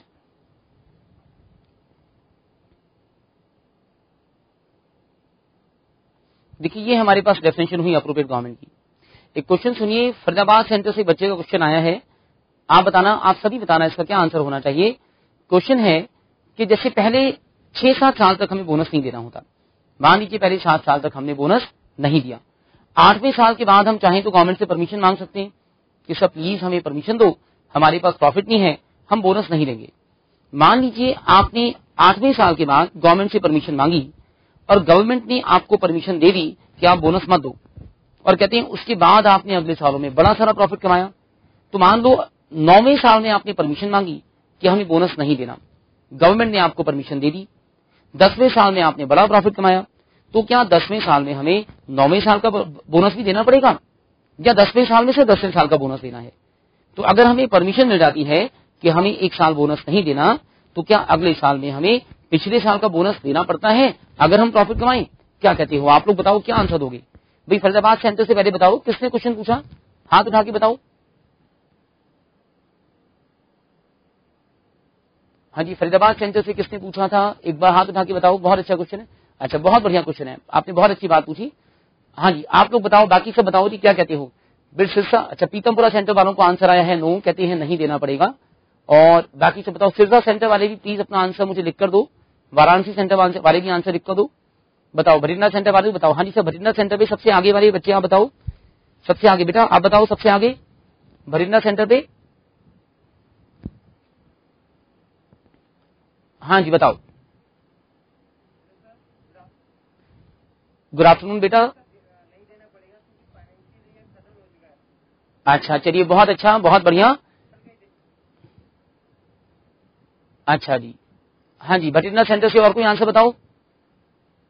चलो आप बताओ, Alwar centre वाले बताओ जी। हाँ जी sir, Alwar centre वाले क्या कहते हैं आप? चलिए और बताओ, फरीदाबाद सेंटर से बताओ कोई और आंसर। उसके बाद बताओ भाई रेवाड़ी सेंटर वाले बताओ, रेवाड़ी सेंटर से बताना चाहो। हाँ जी, पटियाला से। ओके, आप सभी आंसर सुनिए, आंसर मैं आपको बताता हूं। इसका करेक्ट आंसर है कि जिस साल हमें गवर्नमेंट से परमिशन मिल गई कि हमें बोनस नहीं देना था और अगले साल हमने प्रॉफिट कमाया, तो हमें अगले साल सिर्फ अगले साल का ही बोनस देना है, हमें अगले साल पिछले साल का बोनस नहीं देना है। जब भी आप गवर्नमेंट से परमिशन मांग लेते हो और गवर्नमेंट आपको परमिशन दे देती है कि आपको बोनस नहीं देना है, तो आपके लिए उस साल का बोनस हमेशा के लिए माफ हो गया। गवर्नमेंट अगले साल आपसे पिछले साल का बोनस दोबारा पे नहीं कराती, आपको अगले साल सिर्फ अगले साल का ही बोनस देना होता है। चलिए, this was the discussion for today. आप लोग सभी मुझे एक बात बताएं, एक बार हाथ रेव करके बताएं कि आप सभी को नोट्स मिल चुके हैं। जिन जिन सेंटर पर आपके पास नोट्स आ गए, अलवर सेंटर वाले बताएं सर आपके पास नोट्स आए, प्रिंटेड नोट्स आपको मिले अभी? हाँ जी सर, भटिंडा सेंटर वाले बताओ जी, आप लोगों को नोट्स मिले सबको? हाथ उठा के बताओ, मिल गए हैं तो उठाओ, नहीं मिले हैं तो मत उठाओ। Okay fine, thank you. Okay, Jaipur centre पे बताओ, आप लोगों को नोट्स मिले? नहीं मिले। ओके, फरीदाबाद सेंटर वाले बच्चे बताओ भी, आप लोगों को बेटा नोट्स मिले सबको? ओके, रेवाड़ी सेंटर वाले बताइए, आप लोगों को नोट्स मिले? मिल गए हैं तो हाथ उठा के बताएं। ओके, और पीतमपुरा सेंटर वाले बच्चे बताओ बेटा, आपको नोट्स मिले सबको? अच्छा, सिर्फ इसी चैप्टर के नोट्स मिले, कोई दिक्कत नहीं है, बाकी सारे आपको मिल जाएंगे अभी। अच्छा ठीक, पटियाला सेंटर वाले बच्चे बताओ भाई, आपको नोट्स मिले? नहीं। ओके, आप सभी सुनिएगा, हमने जो पेमेंट ऑफ बोनस एक्ट पढ़ा है अभी पूरा नहीं हुआ, हमारे पास सिर्फ 1 घंटे के आसपास का डिस्कशन और है। हम आने वाली क्लास में जब आप मुझे मिलोगे तो हमारा पेमेंट ऑफ बोनस एक्ट खत्म हो जाएगा 1 घंटे के अंदर अंदर। आप जो मुझे मिलते हो, आप मुझे मिलते हो वेडनेसडे और सैटरडे को। Coming Wednesday because of Holi आप लोगों की छुट्टी है, happy Holi to all of you people. आप लोग मुझे सीधा सैटरडे को मिलोगे, तो सैटरडे को आपने सभी ने अपने असाइनमेंट्स लेकर आने हैं। जिनको असाइनमेंट्स अभी नहीं मिले हैं, मैं आपके यहां से एक मैसेज भिजवाऊंगा आपके सेंटर कोऑर्डिनेटर्स के पास, आप लोग भी बाहर से अपने नोट्स को लेकर जाएं। और आपके सभी के नोट्स के अंदर मैंने पिछले 25 एग्जाम्स में सीए में जितने भी क्वेश्चन आए हैं सभी टाइप कराए हैं। तो अगले 1 घंटे का जो हमारा डिस्कशन खत्म हो जाएगा, उसके बाद हम अगली क्लास जो कि सैटरडे को होगी, उसमें हम आपके पुराने ईयर्स के क्वेश्चंस की प्रैक्टिस करेंगे। आपने सभी ने नोट्स को एक बार पढ़ना है, कुछ छोटी छोटी ऐसे हिस्से हैं जो मैं नोट्स में से आपको बताऊंगा और उसको हम लोग पढ़कर नेक्स्ट टाइम क्वेश्चंस के साथ प्रैक्टिस करेंगे। हमारा बोनस सेट खत्म हो जाएगा, उसके बाद हम आगे स्टार्ट करेंगे। आपको जो नोट्स आपको यहां से मिलेंगे, ये आपके लिए बिल्कुल अपडेटेड रिवाइज नोट्स हैं और आपके बिल्कुल करिकुलम के अकॉर्डिंग बनाए गए नोट्स हैं। मैंने उन सबको बिल्कुल इजी टेबल की फॉर्म में आपके क्वेश्चन आंसर्स की फॉर्म में लिखवाया है। जब आप उन्हें पढ़ोगे तो बहुत सिंपल लैंग्वेज में कॉन्सेप्ट्स हैं और टेबल की फॉर्म में आप सबको पढ़ सकते हो। तो कमिंग क्लास में आप सभी जब आएंगे अपने नोट्स को लेकर आए। जिन सेंटर्स में नहीं मिले हैं वहां प्लीज कोऑर्डिनेटर्स को वहां बोलिएगा, वो आपको नोट्स देंगे। और एक सिरसा सेंटर वाले और जो वाराणसी सेंटर वाले बच्चे हैं प्लीज मुझे मैसेज लिखकर भेजो आपको नोट्स मिले या नहीं मिले। हमारी क्लासेस अभी इनिशियली 2 से 3 हफ्ते के लिए, एक तो वेडनेसडे को हुआ करेगी 4 घंटे की क्लास 12:15 बजे से 4:45 बजे तक, जिसमें बीच में आधे घंटे का ब्रेक होगा, और सैटरडे को अभी 3 से 5 अराउंड 2 से 3 वीक के बाद इसकी ड्यूरेशन को बढ़ा देंगे और आपके साथ मेरे 1 या 2 दिन और इंक्रीज हो जाएंगे। तो आप लोग सभी इसको पढ़ा करें। सिरसा सेंटर वालों को नोट्स मिल गए हैं, वाराणसी सेंटर वाले भी मिलिएगा। बिल्कुल अभी क्लास फिलहाल ट्वाइस अ वीक है, वीक में 2 दिन है, और इस मंथ के एंड तक होते होते इसको ड्यूरेशन को इंक्रीज कर देंगे। इनिशियली हम चाहते हैं कि आप सभी के दिमाग में लीगल लैंग्वेज समझ में आनी शुरू हो जाए, उसके बाद हम इसको अच्छी पेस पर काम करेंगे। अगर शुरू में बहुत ज्यादा स्पीड पर काम करते हैं तो थोड़ी सी प्रॉब्लम आती है कि आप जिंदगी में पहली बार एक लॉ को सब्जेक्टिव रूप से पढ़ने वाले हैं। आपने सीपीटी में जो लॉ पढ़ा वो ऑब्जेक्टिव पढ़ा, तो आपकी माइंड का सेटअप बहुत बढ़िया हो जाएगा। हम चाहते हैं आपके बहुत अच्छे मार्क्स आए, तो धीरे धीरे आपका दिमाग ट्यून हो जाएगा लॉ पढ़ने के लिए। एक टाइम ऐसा आएगा 2-3 महीने के बाद जब आप लॉ खत्म कर दोगे अपना, कि आपको कहीं से भी मारे तो अंदर से खून नहीं निकलेगा, अंदर से लॉ निकलेगा, अंदर से प्रोविजन कूद कूद के बाहर आएंगे। सेक्शन के नंबर जो आपको दिखाते हैं इंपॉर्टेंट वाले, उन सबको भी याद किया करें। कोई क्वेरी आप लोग कहीं से कुछ पूछना चाहो रिगार्डिंग नोट्स वगैरह और रिगार्डिंग एनीथिंग एल्स? चलिए फाइन देन, आप लोग मुझे सीधा सैटरडे को मिलेंगे। Good day to all of you people and see you people on Saturday. Wednesday is a holiday for you people with me. Thank you dear.